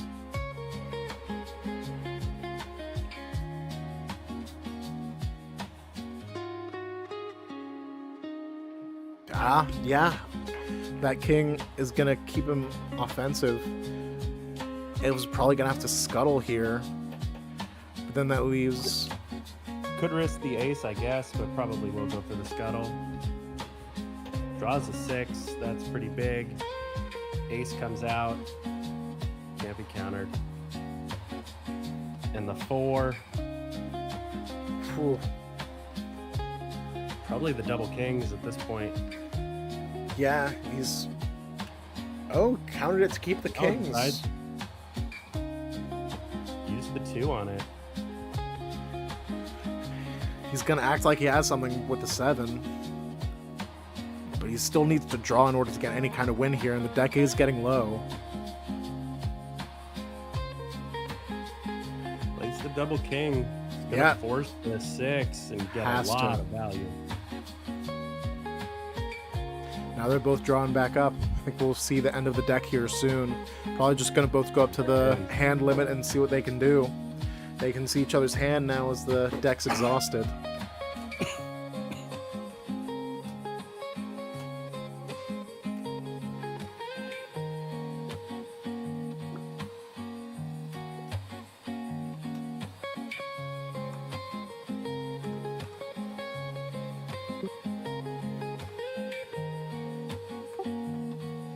That queen is going to potentially be quite devastating. Aleph maybe should counter this.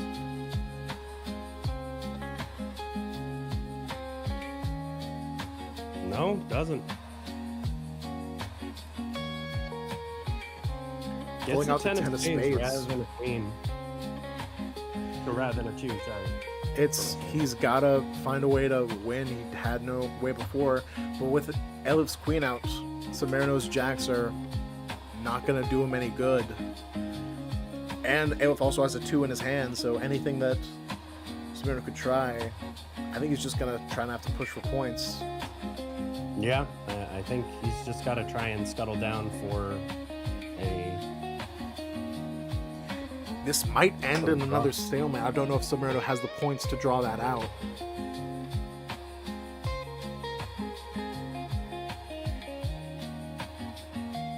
Elif could still push for a win here with his points. And then with his queen, Submarino's jacks can't do anything. Might just try and push for points. He's got a board wipe that he could counter.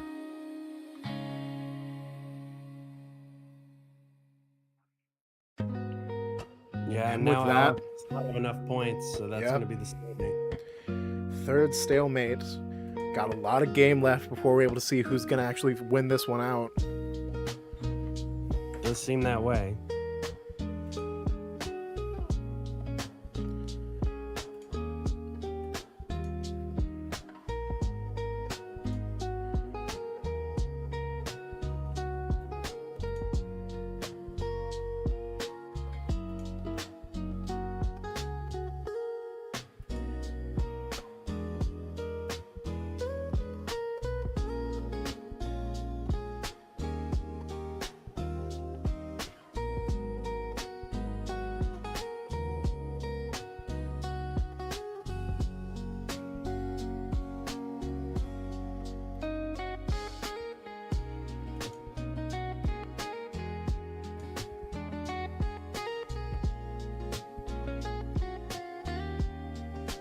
Decides to rip a 4 there.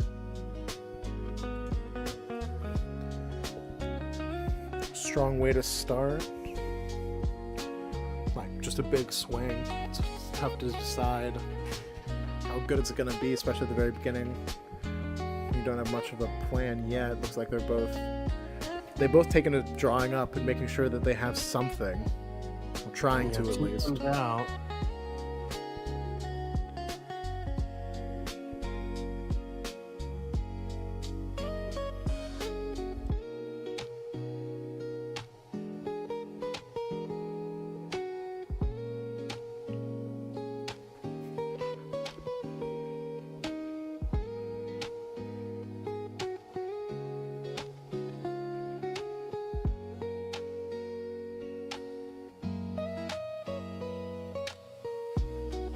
Six gets countered.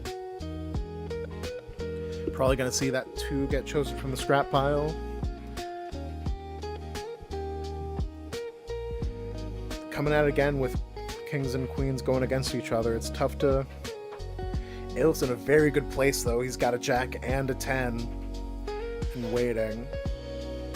Yeah, could very easily just jack this 4 if he wants. With no protection from a queen on Submarino's side. You have to spend a lot of points to get rid of it, and he would have to with the king already out on Elif's side.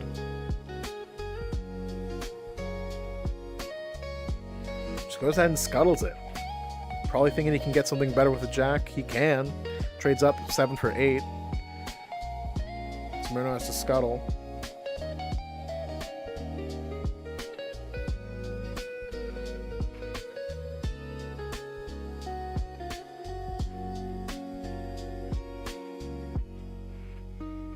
Elif destroys his king. He's now left with a much better state, both with the protection of the queen and lowering the goal with the king.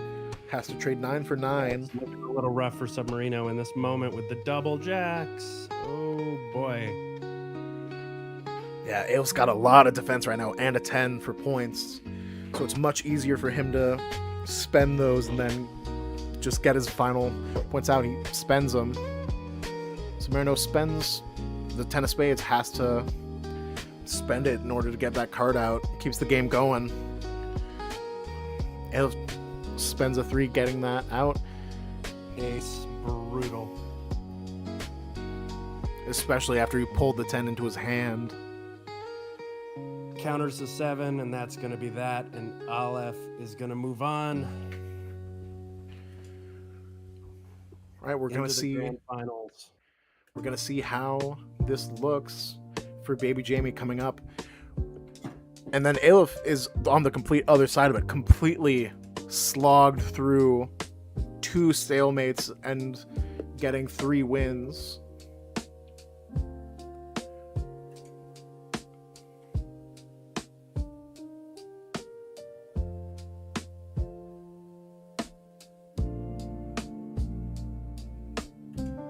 I'm going to quickly run to the bathroom while we have a second. It is no trouble.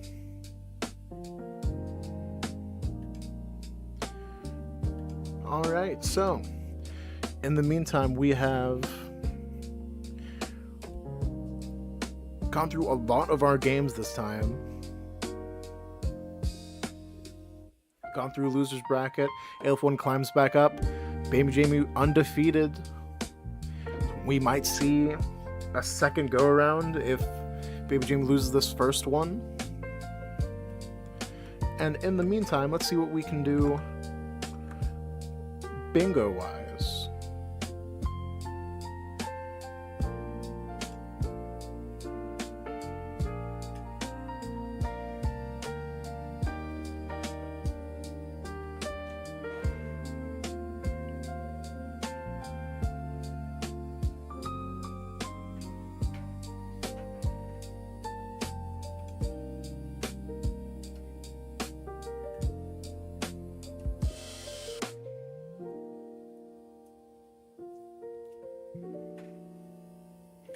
Let's go and get our free point in.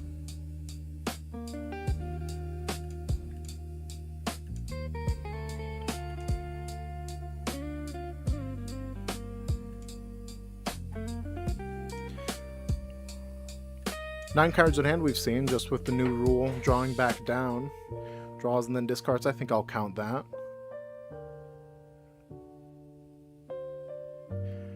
Match goes to game 7. We've barely not seen. We've gone up to 6 in our previous bouts with Aleph and SUBMARINO.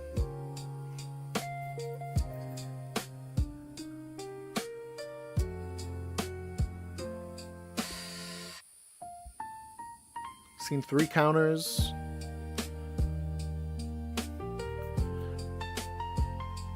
We've seen two glasses in one round, which I think is rare than each one playing one set of glasses, so I'm going to go ahead and count that. Seen an empty hand 5. I don't know that we've quite seen an overscuttle by 6, so close to looking like a diagonal bingo, which I think still does happen. I don't think it's got to be vertical or horizontal. As we wait for the finals.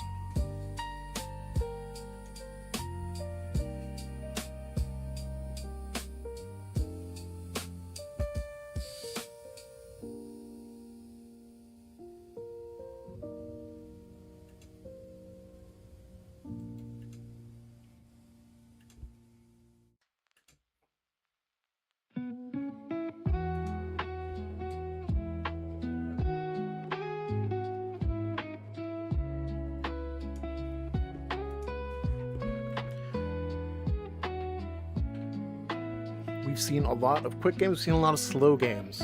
Seems like Cuttle does not have much room in between. I'm curious to see how we're gonna go here. bbjme's got a lot of going forward initiative. He's been winning a lot. And then even if he loses here, we've got a second match and the game is open. So let's see what we can see there.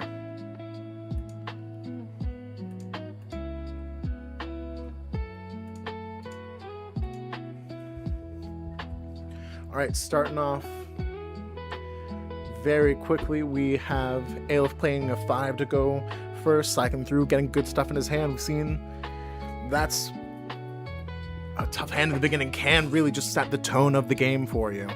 Starting off with kings on either side, both of them are that much closer to being in check. They both got points that can add up to it. So we're gonna see, yeah, Aleph has the 8 out immediately, has to be scuttled by the 10, or by the 9, excuse me. Probably gonna see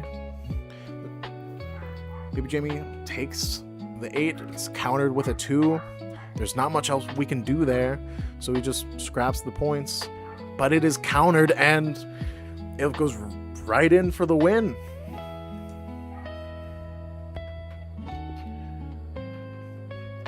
Alright, we're seeing a solid setup first. Aleph has 1 win, but bbjme's got a lot of life left, so before he's out of this game.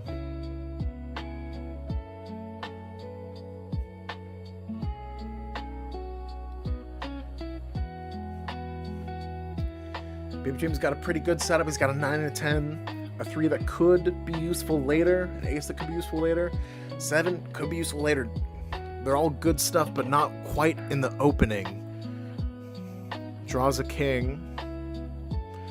Aleph plays 5 to cycle through his hand, has 2 queens, 2 sevens, a 6, a 5, and a 3. Opens up with that queen. bbjme responds with a king. Aggression versus defense, and we'll see which one's able to win out. Because bbjme's got a lot of points that he can spend here, both on scuttling and towards winning with a king. With a 7 on the board, a 7 of diamonds, he'd have to spend an 8 to respond to it with what he has in his hand. I was wrong. He had the 7 I could spend. Whoopsie daisy.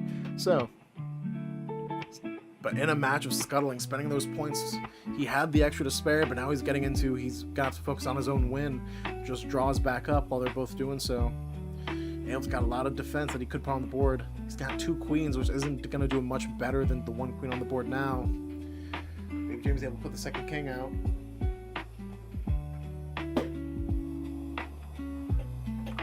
Alright, sorry for the delay. It is no trouble. We are right into it with Aleph and bbjme. For those of you just turning in or getting back, Aleph has won 1, and we are in a trading game right now. Royals were just wiped, and now we're left with Aleph with a 5, just putting a queen onto the board.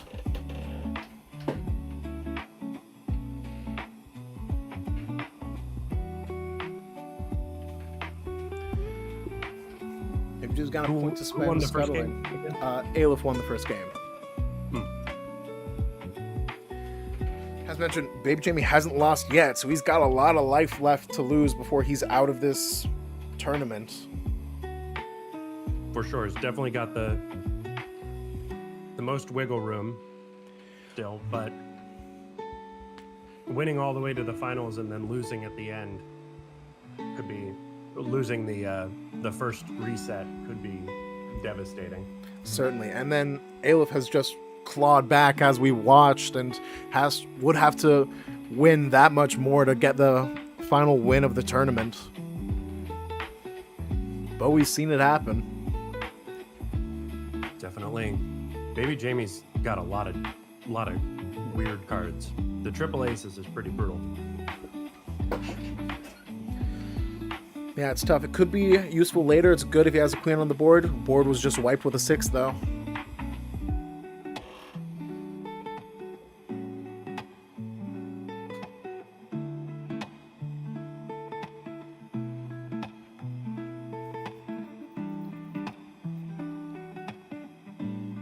Countering the 3 here.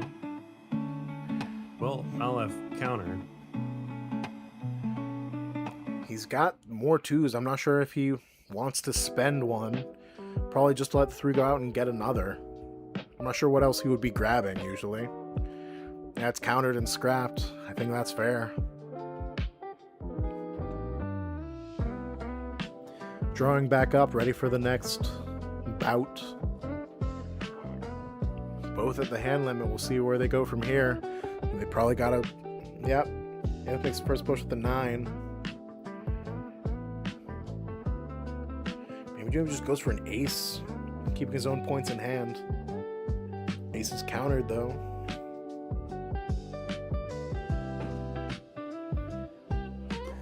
$19 points on the board for Aleph. I think bbjme has to scuttle at this point. Yep. It's just too risky. It's not worth letting that ace be countered for the win. Exactly. Finally getting those 4s out of his hand. Yeah, he's got the room now because he was really in check. So he was just making sure that he's getting rid of anything that Aleph may have.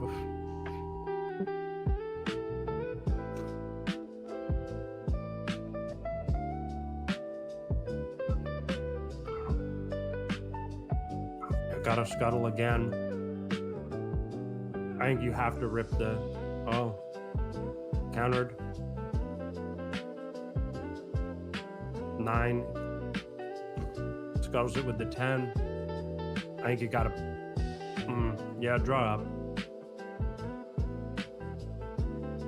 I think you could have played the 5 there. Maybe. And get all 3 of the cards remaining. 10 of spades and a king. Yeah, he's got a counter, and then Aleph goes in for the win. 2 wins. We said Baby Jim's got a lot of life left to spend, but he doesn't want to spend it, but he's got to claw back with 3 wins now. Match point for Aleph, though.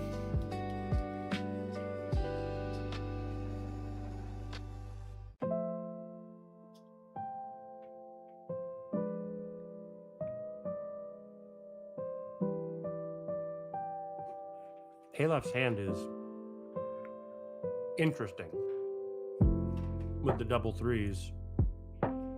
Yeah, having 2 has the 9s now. Plays the 9s right out. Baby Jamie plays a queen for defense. Plays the 5. Probably gonna get rid of one of the 3s, I'd imagine. I would guess. I'm learning. I'm getting it. Draws up 3 cards up to the hand limit, but Baby Jamie gets that 10 out.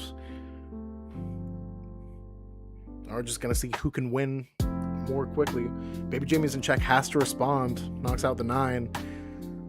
Aleph just pulls another 9. Yeah, Baby Jamie's been forced to make the last few moves, is not able to quite push for the win. He could and has to spend the 10 just to keep going, keep himself in the game. Counters the 2, now has 2 10s on the board. But they're both wiped. Maximum value, man. Yeah, that was... had to have been automatic, wiping 2 10s off the board with an ace there.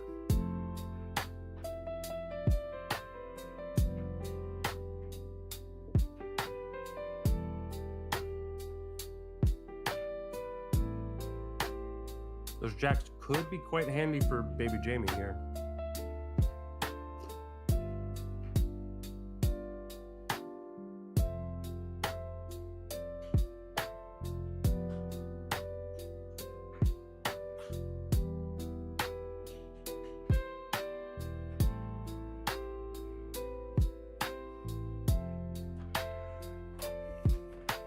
It's in a tough spot. Definitely. There's a lot of deck left, but there's not much that he has in hand. Goes ahead for an offensive. It's getting to the point where the 3 has too much value to be 5'd out. Here, we're getting late enough into the deck that 2 comes out, gets rid of that queen.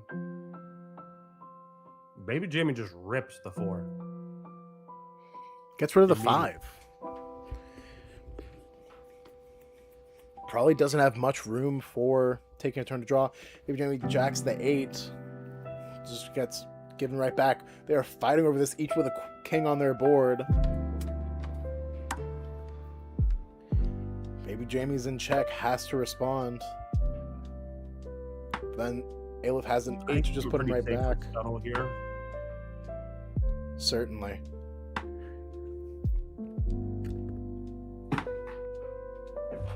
And then once he does, Aleph just would probably have to play that 8 right back out, keep up the pressure. And with that, Baby Jamie doesn't have a quick response. Aleph draws an 8, that would have been good on Baby Jamie's side. I think maybe you rip the 7. See what you can get here. 6-8. Can give you breathing room, but just plays it for points. I think you gotta, because now Aelif's gonna have to spend a turn getting rid of that. At least you have to assume that he would. bbjme doesn't quite have a win here immediately. And he doesn't take that. He plays his own, so he just plays as a one-off.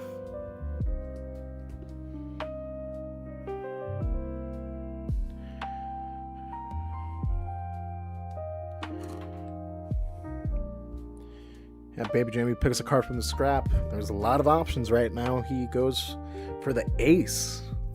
Just gonna wipe the board if need be. Yeah, 4 could get some good value here, even if it's Jack 6 or 6-8. Yeah.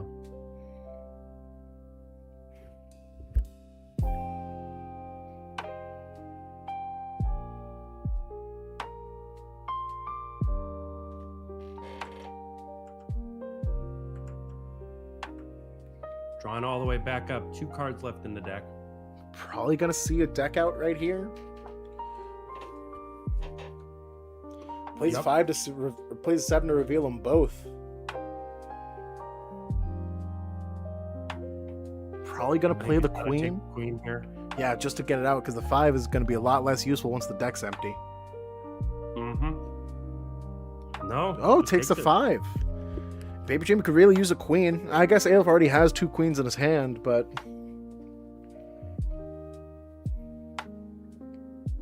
fascinating.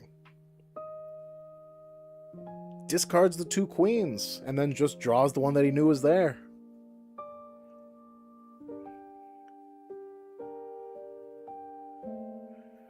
Yeah, queens get a lot less useful just the more you have. The first one changes the game. The second one defends the first one, but then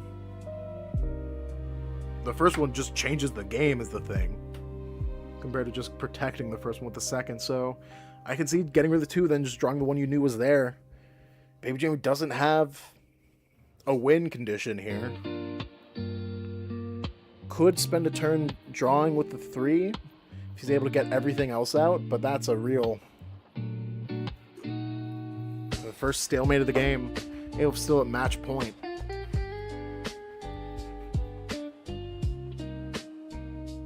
But bbjme able to slow the roll at least a little bit.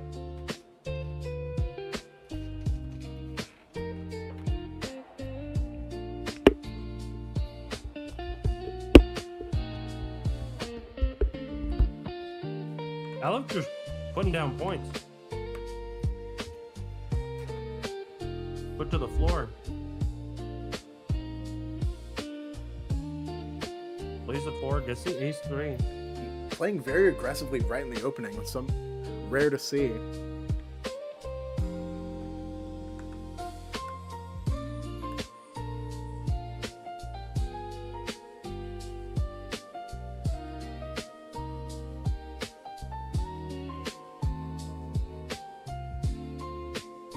And goes back and forth, and that's going to be bracket reset.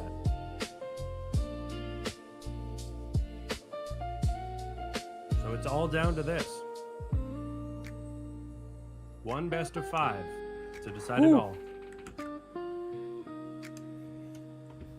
Yeah, as we've seen, Aelif was a hot streak coming right back up. We're going to see where bbjme is able to come from. He's able to win the round reset. Still 3 more wins on either side now.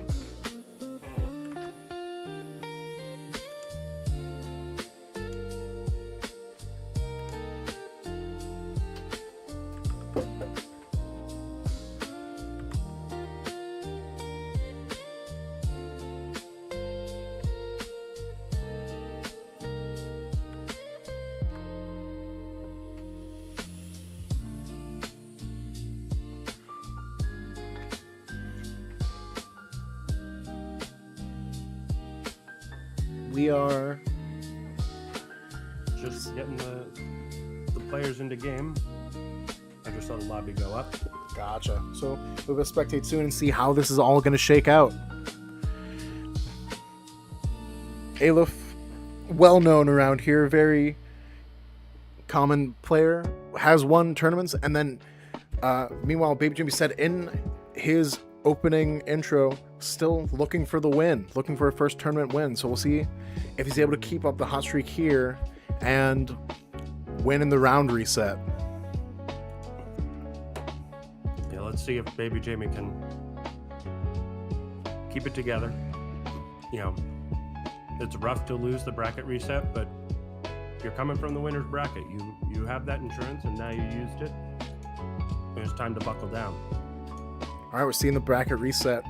Starting off very quickly, Baby Jimmy opened with a 5. Just discarding, setting up hands. Aleph being aggressive again, starting off with a king already. King, queen. Does have the 2 to cover. That 4. Yeah, that ends up being beautiful. Pulls the 2 back, though, with the 3.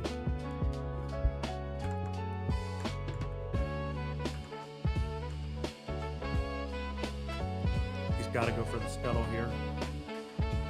No. And they lets it happen. Fascinating. Playing up for points again. Baby Jimmy's got a couple ways to respond, but that 10 of spades is on the board and can't be gotten rid of right now, except for by an ace or a 2. Chain of 2s, make sure it goes through, and that 10 of spades is gone. Aleph's got 3 jacks yet again.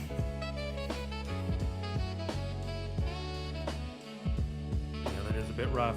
King comes out. Baby Jimmy doesn't have defense for it quite yet. Could spend the jacks on any card he wanted, really, instead of putting his own out there. Does Aleph think that he's got the 10? Of course, we know that he does, but is he willing to take the risk?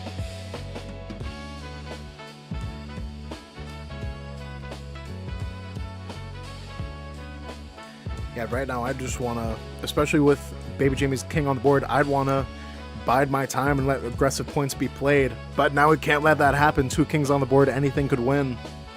He's in check. Getting us brutal. Amazing timing.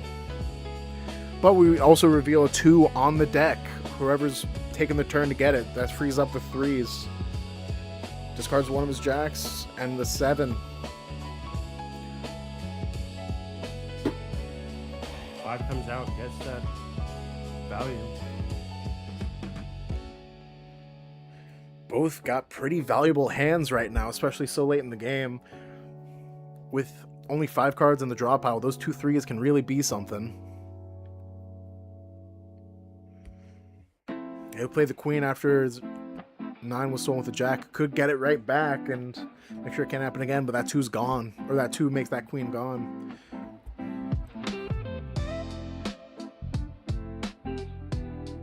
Gets a 2 back. It comes out. Playing aggressively for points. He can scuttle and get rid of it, but he can't do much else. Could wipe the board. It's not his 9. Make sure it goes through with the 2.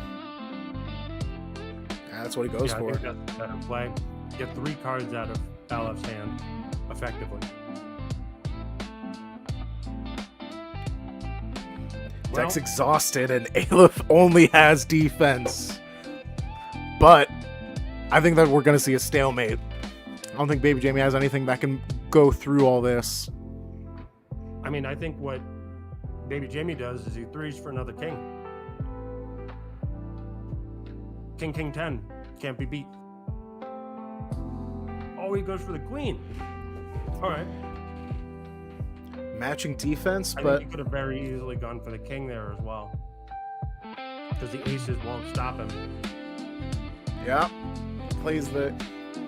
But he's defending any scuttling with the, or any jacking with the queen. So now it's just he has the points to get through with his king, which I. And that'll be Baby Jamie taking the game. Yep. He's got nothing. That was really well played. Yeah, I did not see that. Yeah. King or queen there.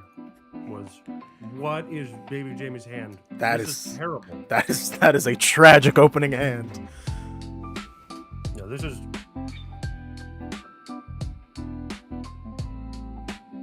Aleph changed the deck shuffle again. Mid-tournament, evil. When he's in the finals too. What a shame. Mm. Drawing Those up. eights are good though. Yeah, He's he's 9 is a great first 3 draws. he's getting good draws. Maybe it'll match up well, and maybe anything that Aleph can do, he'll be able to wipe for with 3 aces from the start. Aleph's really set up now. I think he's Yeah, and the 2 2s in Aleph's hand is just rough. he's got a 3, might get that 2 right back, use it for nothing. Aleph's got to set a board I think immediately. Baby Jamie maybe uses the 3 here to try and pull that. To Certainly, prevent Aleph from doing the same. he's not quite in check yet. I think he's Yeah, he's safe for this turn, definitely.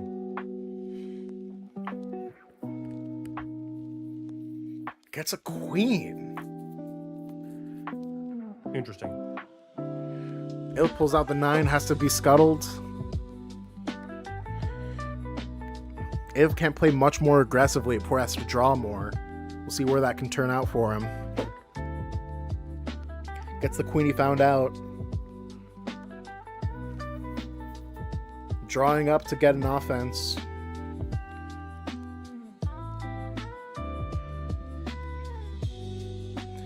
With that 4, it has to be dealt with. He's in check. I mean, the queen does mean that those 3 aces are uncounterable, which does make them significantly better. You know? I don't think about that. That's true. I don't think about how it just makes your cards uncounterable most of the time. Mm-hmm. Another reason that queens are dumb strong. Like, it's ridiculous how good they are. I only think about them defending your board, not your played cards. Fascinating. You're right. Yeah. So, it can definitely be very important to get that out of the way.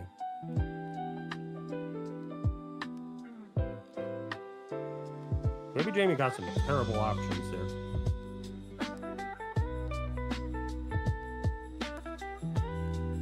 And that queen's gone. Aleph pulls a 2 from the scrap pile.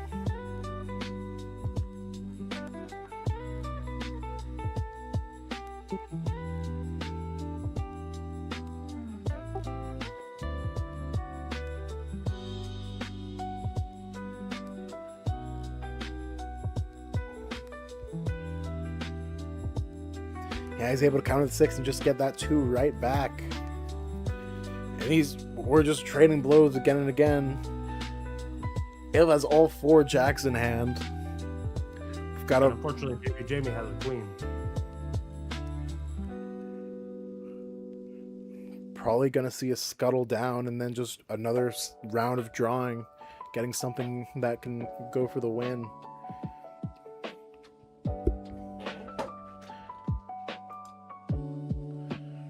Only 2 of the 2s are in the scrap pile, and that 1-2 just got a lot of play with 3s.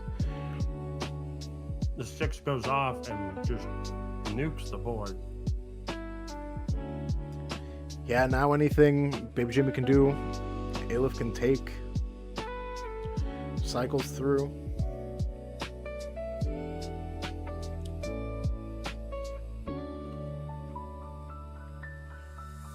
Just goes to 7. Wow. There are not many options left in the deck. I think we might just get a draw and Yeah. Wins for Just points. ran him down.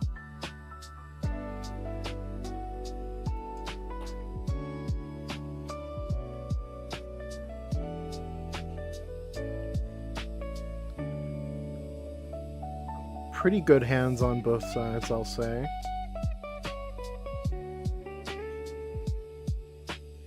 Aleph starting off strong again. Seems to be doing really well when he's able to play aggressively. Hmm. Yeah. 4-1 off.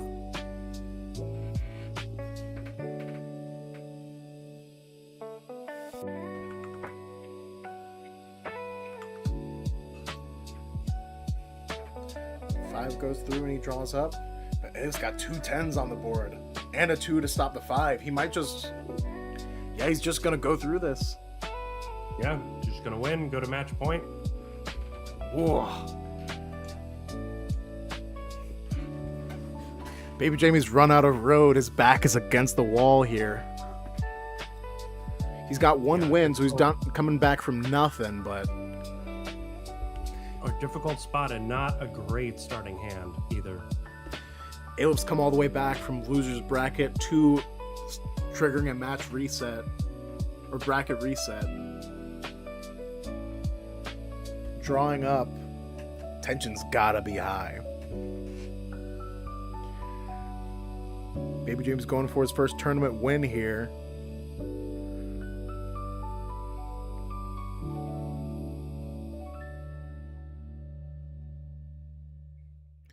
Alep playing aggressive yet again. 7 and a king has to be answered. He's got a lot of high point cards and middling point cards that can add up very quickly in his hand. I feel like bbjme just hasn't had the hands to really put the pressure down, except for 2 games ago. where I don't think bbjme has a way out of this one.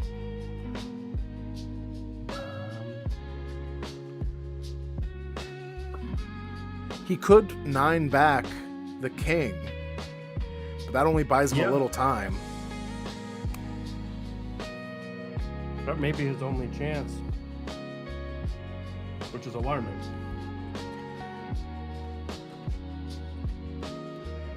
A very quick upset where we are in a very stressful, I think, because from bbjme's point of view, Alep only needs 4 points to get to the win of the entire tournament, I believe. He's at match point. I think he's got to play the 9, get the king out of here, and that just buys him time, and I don't even know how he can spend it, because, yeah, Brown's 9 back, but then he's able to get the points on the board. Oh!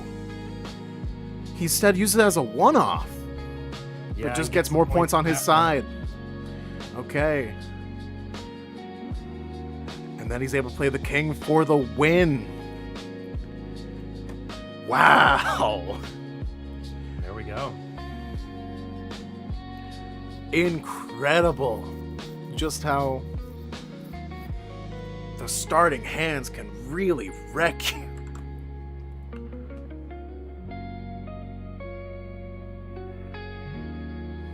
Good games all.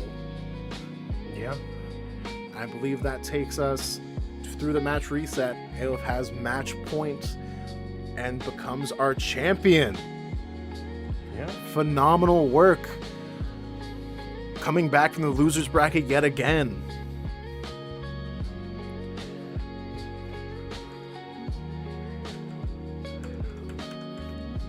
Incredible work.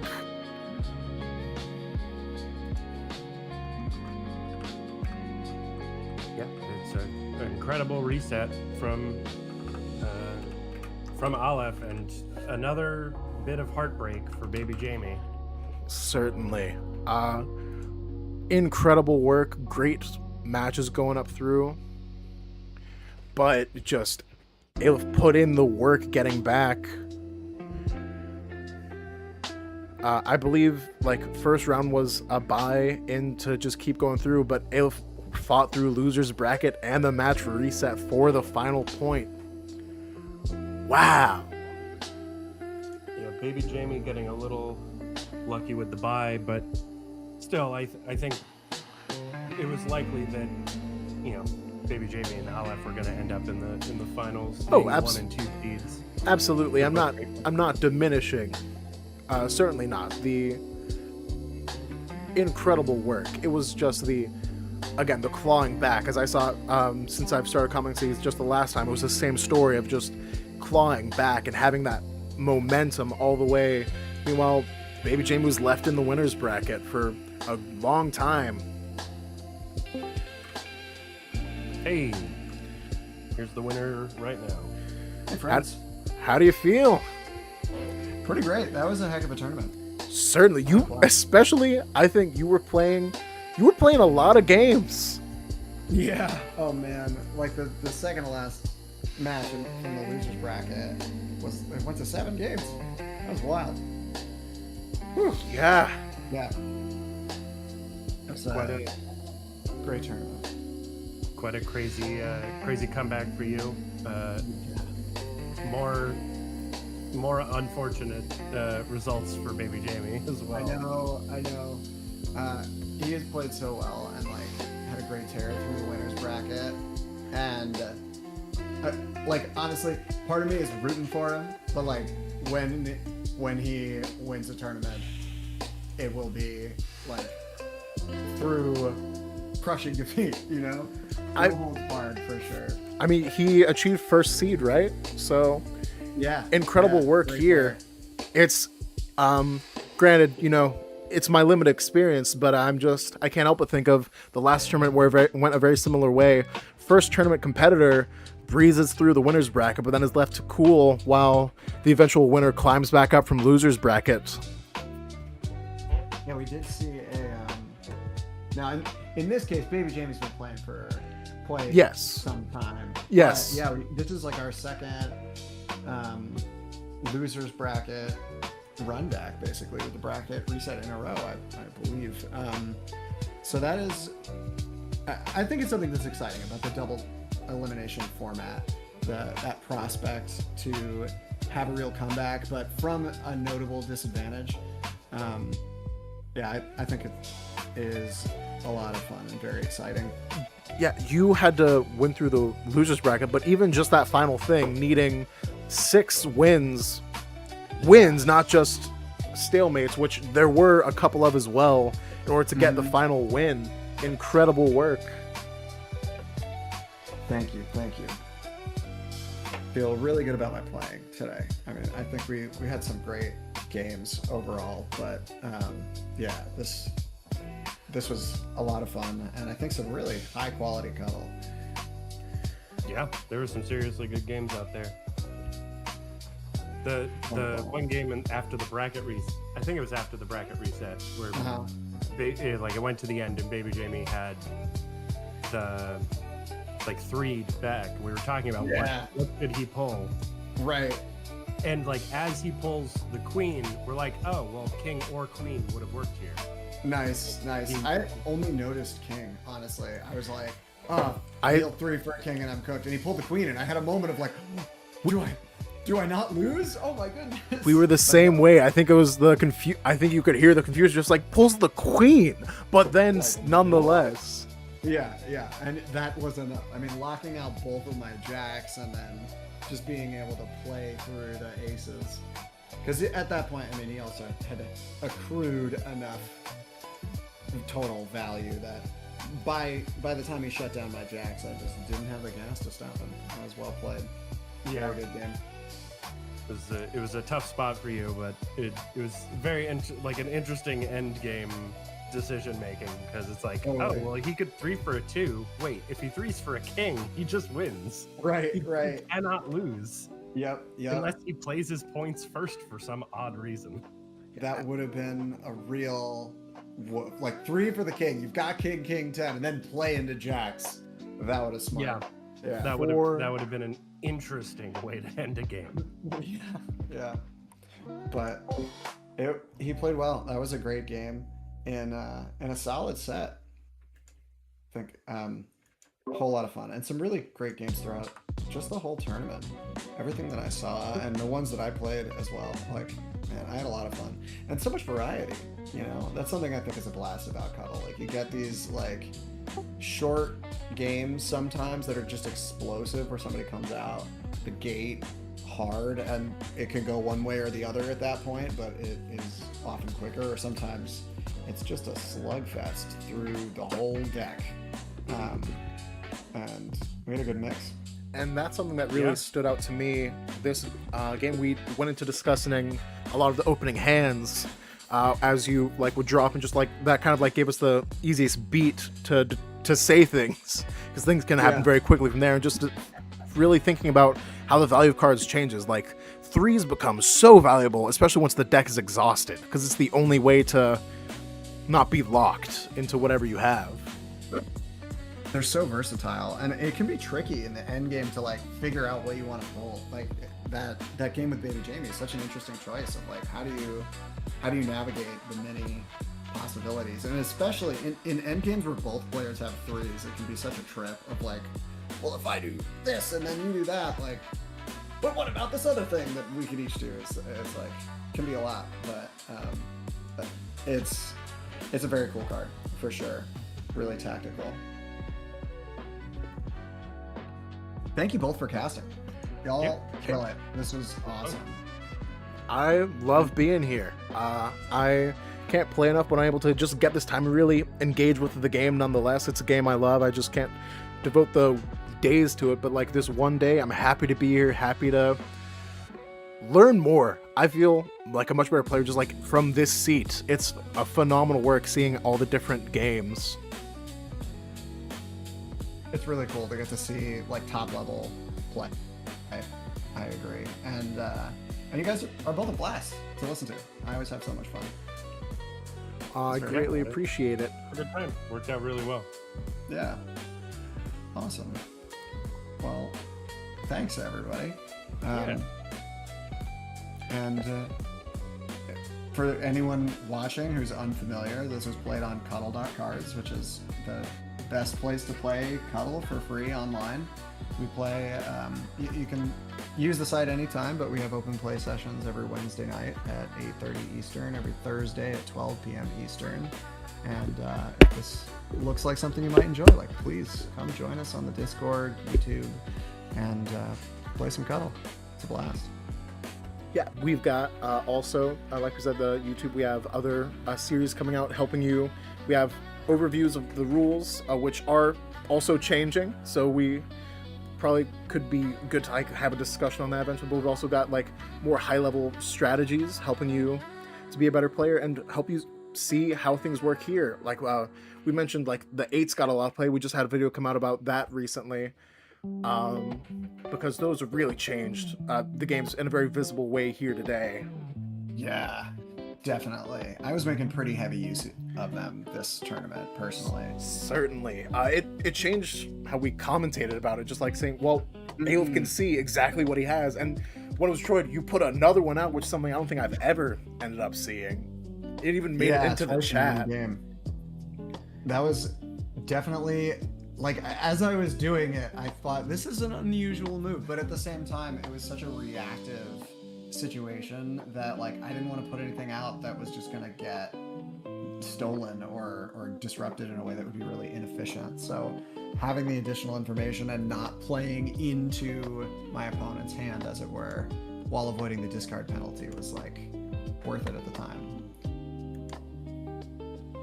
Yeah, I think you were the only one that we saw play Glasses 8. Interesting, the whole tournament. Yeah, okay, cool. I think there was one more. It might have been you, but I think there was a previous match that wasn't the one that we all can think of immediately. Yeah. I had a game against Veten where we had double glasses going. So if that one may have been provoked, as it were, but at least like somebody else tried them. It's interesting though, because like as we say in that overview video, it's a very controversial card, or play anyway, because like the 8 is a solid body, and spending your turn is always expensive. So not everybody likes playing glasses, and I totally get that. They can, the downside can be expensive, and some people also just like get overwhelmed by the information and find it like, I'd rather not know, and play with the ambiguity. But it can be very powerful when you find the right time to make use of it. Yeah, definitely true. Cool. Well, congratulations again, Aleph. Yeah, Thank congratulations. Do you know off the top of your head how many this makes tournament wins and like how long it's been since the previous? I think I actually won the last tournament. Do I remember that correctly? Let's see. So this is Diamonds. Last was Clubs. And no, that's a lie. I completely did not win Clubs. I wasn't even in the top 3. I'm just slandering other people in order to try to make myself look better. Which, I mean, means the last time that I won a tournament was the Cuttle World Championship back in April. Gotcha. So it's been a Gotcha. minute. I was busy Yeah. getting married that day. Couldn't make it. Right. Yeah. Tough call, I'm sure. You looked at your schedule, saw the conflict, and like, oh, I'm really gonna have to choose between. If only the deposit was refundable. I will be right back. I'm gonna see if there's anyone else wants to kind of talk kind of post game about how everything that happened. But phenomenal work again. Thank you for dropping by here. Thank you. I'm gonna hop off. Thank you all. Well, I guess Cuttle and I can like hold the fort for a moment if you want to pop in, but we can also wrap the stream as your preference by Roviel. I gotcha. I'm just gonna see if there's any more people that want to talk, and then I'll be right back to you. Cool beans.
All right, we're back. All right, welcome, bbjme. How you feeling? A little disappointed in that in the last two matches there, especially getting my butt handed to me 3-0 and 3-1. But overall, great tournament. Finished in second, and it's the second time I've ever finished second in a tournament. Last time I actually ended up getting to the grand finals was actually the fourth World Championship back in 2025 for the 2024 season. So I thought that was really cool. So Absolutely. And plus I get a bunch of championship points as well. I just updated the spreadsheet for that. Gave me 14 points. So I'm like, hey, I'm currently sitting at third for the ranking right now for going into this year's Worlds for next year. So yeah.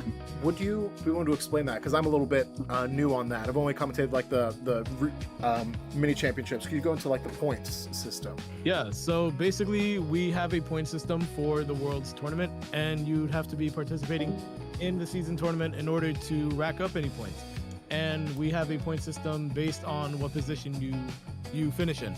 So first place gets 21 points, second place gets 14 points, third gets 10, fourth gets how much does fourth get? 7. 5? Oh, 7. Okay. I think it's 7. And then fifth is 5. Gotcha. And then sixth is 3, seventh is 2, and then eighth place is 1. I couldn't help but notice the parallel to the Kings. That's really fun. Like, Yeah. Phenomenal. Yeah, absolutely. Gotta be tough. We talked about it some last match. What was it like sitting in winner's bracket, waiting for losers to go through? I would say it was chill. I was just seeing who was going to be the next opponent who would play me, whether it'd be a rematch against SUBMARINO or if it would just be a match against Aleph. So yeah, I was just looking forward to either match, and while that was going on, I was just doing some dishes just to get some chores out of the way. Nice. Yeah, great to have you swing by. Awesome. Looking forward to future tournaments. And again, sorry if this is a dumb question. Is there anything else before World? What else comes before Worlds? What's the lead up to that? Worlds essentially. So basically, in order for Worlds to happen, all the season tournaments have to happen, which are the clubs tournament, clubs, diamonds, hearts, and spades tournaments.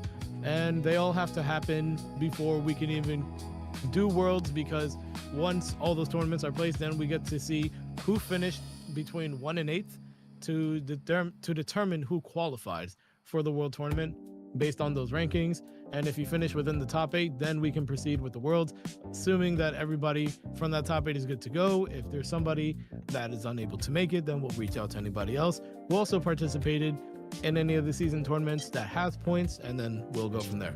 Gotcha. So is it like so the season tournaments pull from like the weekly points racked up there, and then the Worlds just pulls from the season tournament rankings? Correct. Gotcha. Okay. So is it just curious, do you need to like start from the beginning, or theoretically could someone win the next 2 first place and gain a spot? So yeah, like if you win first place, you get 21 points, which is is quite the advantageous boost to have for a tournament spot.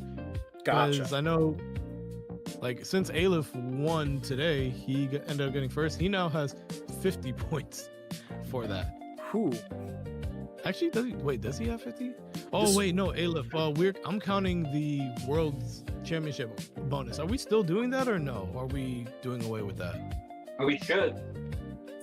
Oh, I thought Aleph was still here. Shoot. Okay, I gotta reach out to him after this. Phenomenal. Yeah, he's right now, as of now, based on the spreadsheet, he currently has 50 points. So those 21 points he got from today's victory does help out quite a bit. I gotcha. Okay, so looking forward to future tournaments. Yeah, looking forward to seeing everyone go through again.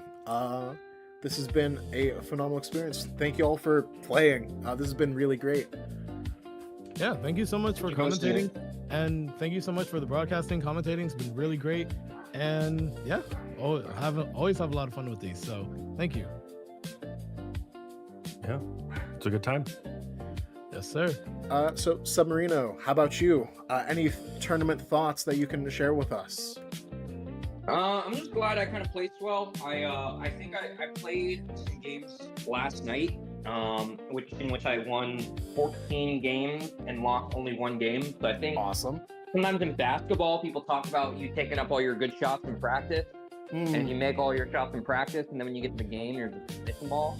And sometimes you miss all your shots in practice and get to the game, you make them all. And I think maybe I got all my wins out of the way yesterday. But getting 3rd overall is always pretty good. I think I should be guaranteed to make it to Worlds. So as far as that goes, I think I'm like, if I got 8th place in the next 2 tournaments, I think I should be relatively okay. So I'm okay with that. Yeah, right now you're currently sitting at 5th in Worlds. Because I had to update your club's placement, because you did beat, as far as I remember, you did beat Goo Gandalf for that 7th place spot. So for whatever reason, the spreadsheet had you tied for 8th, but it wasn't, because somebody had to win. So yeah, So right now you're currently, with that 7th place finish and your 3rd place finish today, you're currently ranked 5th in Worlds for that ranking so far. Yeah. And then ahead of you, Aleph, Avi, myself, and Jaewong. So yeah, JJ888. Wow, Jaewong has got a really good speed for yeah, he's currently 21 points deep in the world's ranking so far. That's cool. Cool to be some fresh blood, Yeah. So I'm just glad I did pretty well today. Either way I thought I was in losers finals. So I was gonna have to face both of my demons either way to make it out. Right. I beat Aleph once, and then lost to bbjme, and then lost to Aleph. So it was like I lost to both first place winners. But I beat one of them, and Aleph is usually a pretty hard person for me to beat historically. So I will take that in stride to at least get one match against him. All right. Yes, sir. And you've played very well this tournament as well, so thank you. Appreciate that. All right, thank you all again so much for dropping by. Great to hear more from you. Great to hear more from the competitors actually placing today. Get some rest. It was a wild tournament to watch. Yeah. Appreciate it. We'll make some lunch here. All right. Is there, I guess, anything left to say other than thanks for stopping by, thanks for watching, And thanks everyone for playing Cuttle. Yeah, Yeah. I think I'm good here. So Play- thank you everybody play for watching the Tuesday. streams. And 8:30 much for Eastern. Have a good one, y'all. Yeah, have a good one. all right, Let's do have a this good one. again. Farewell.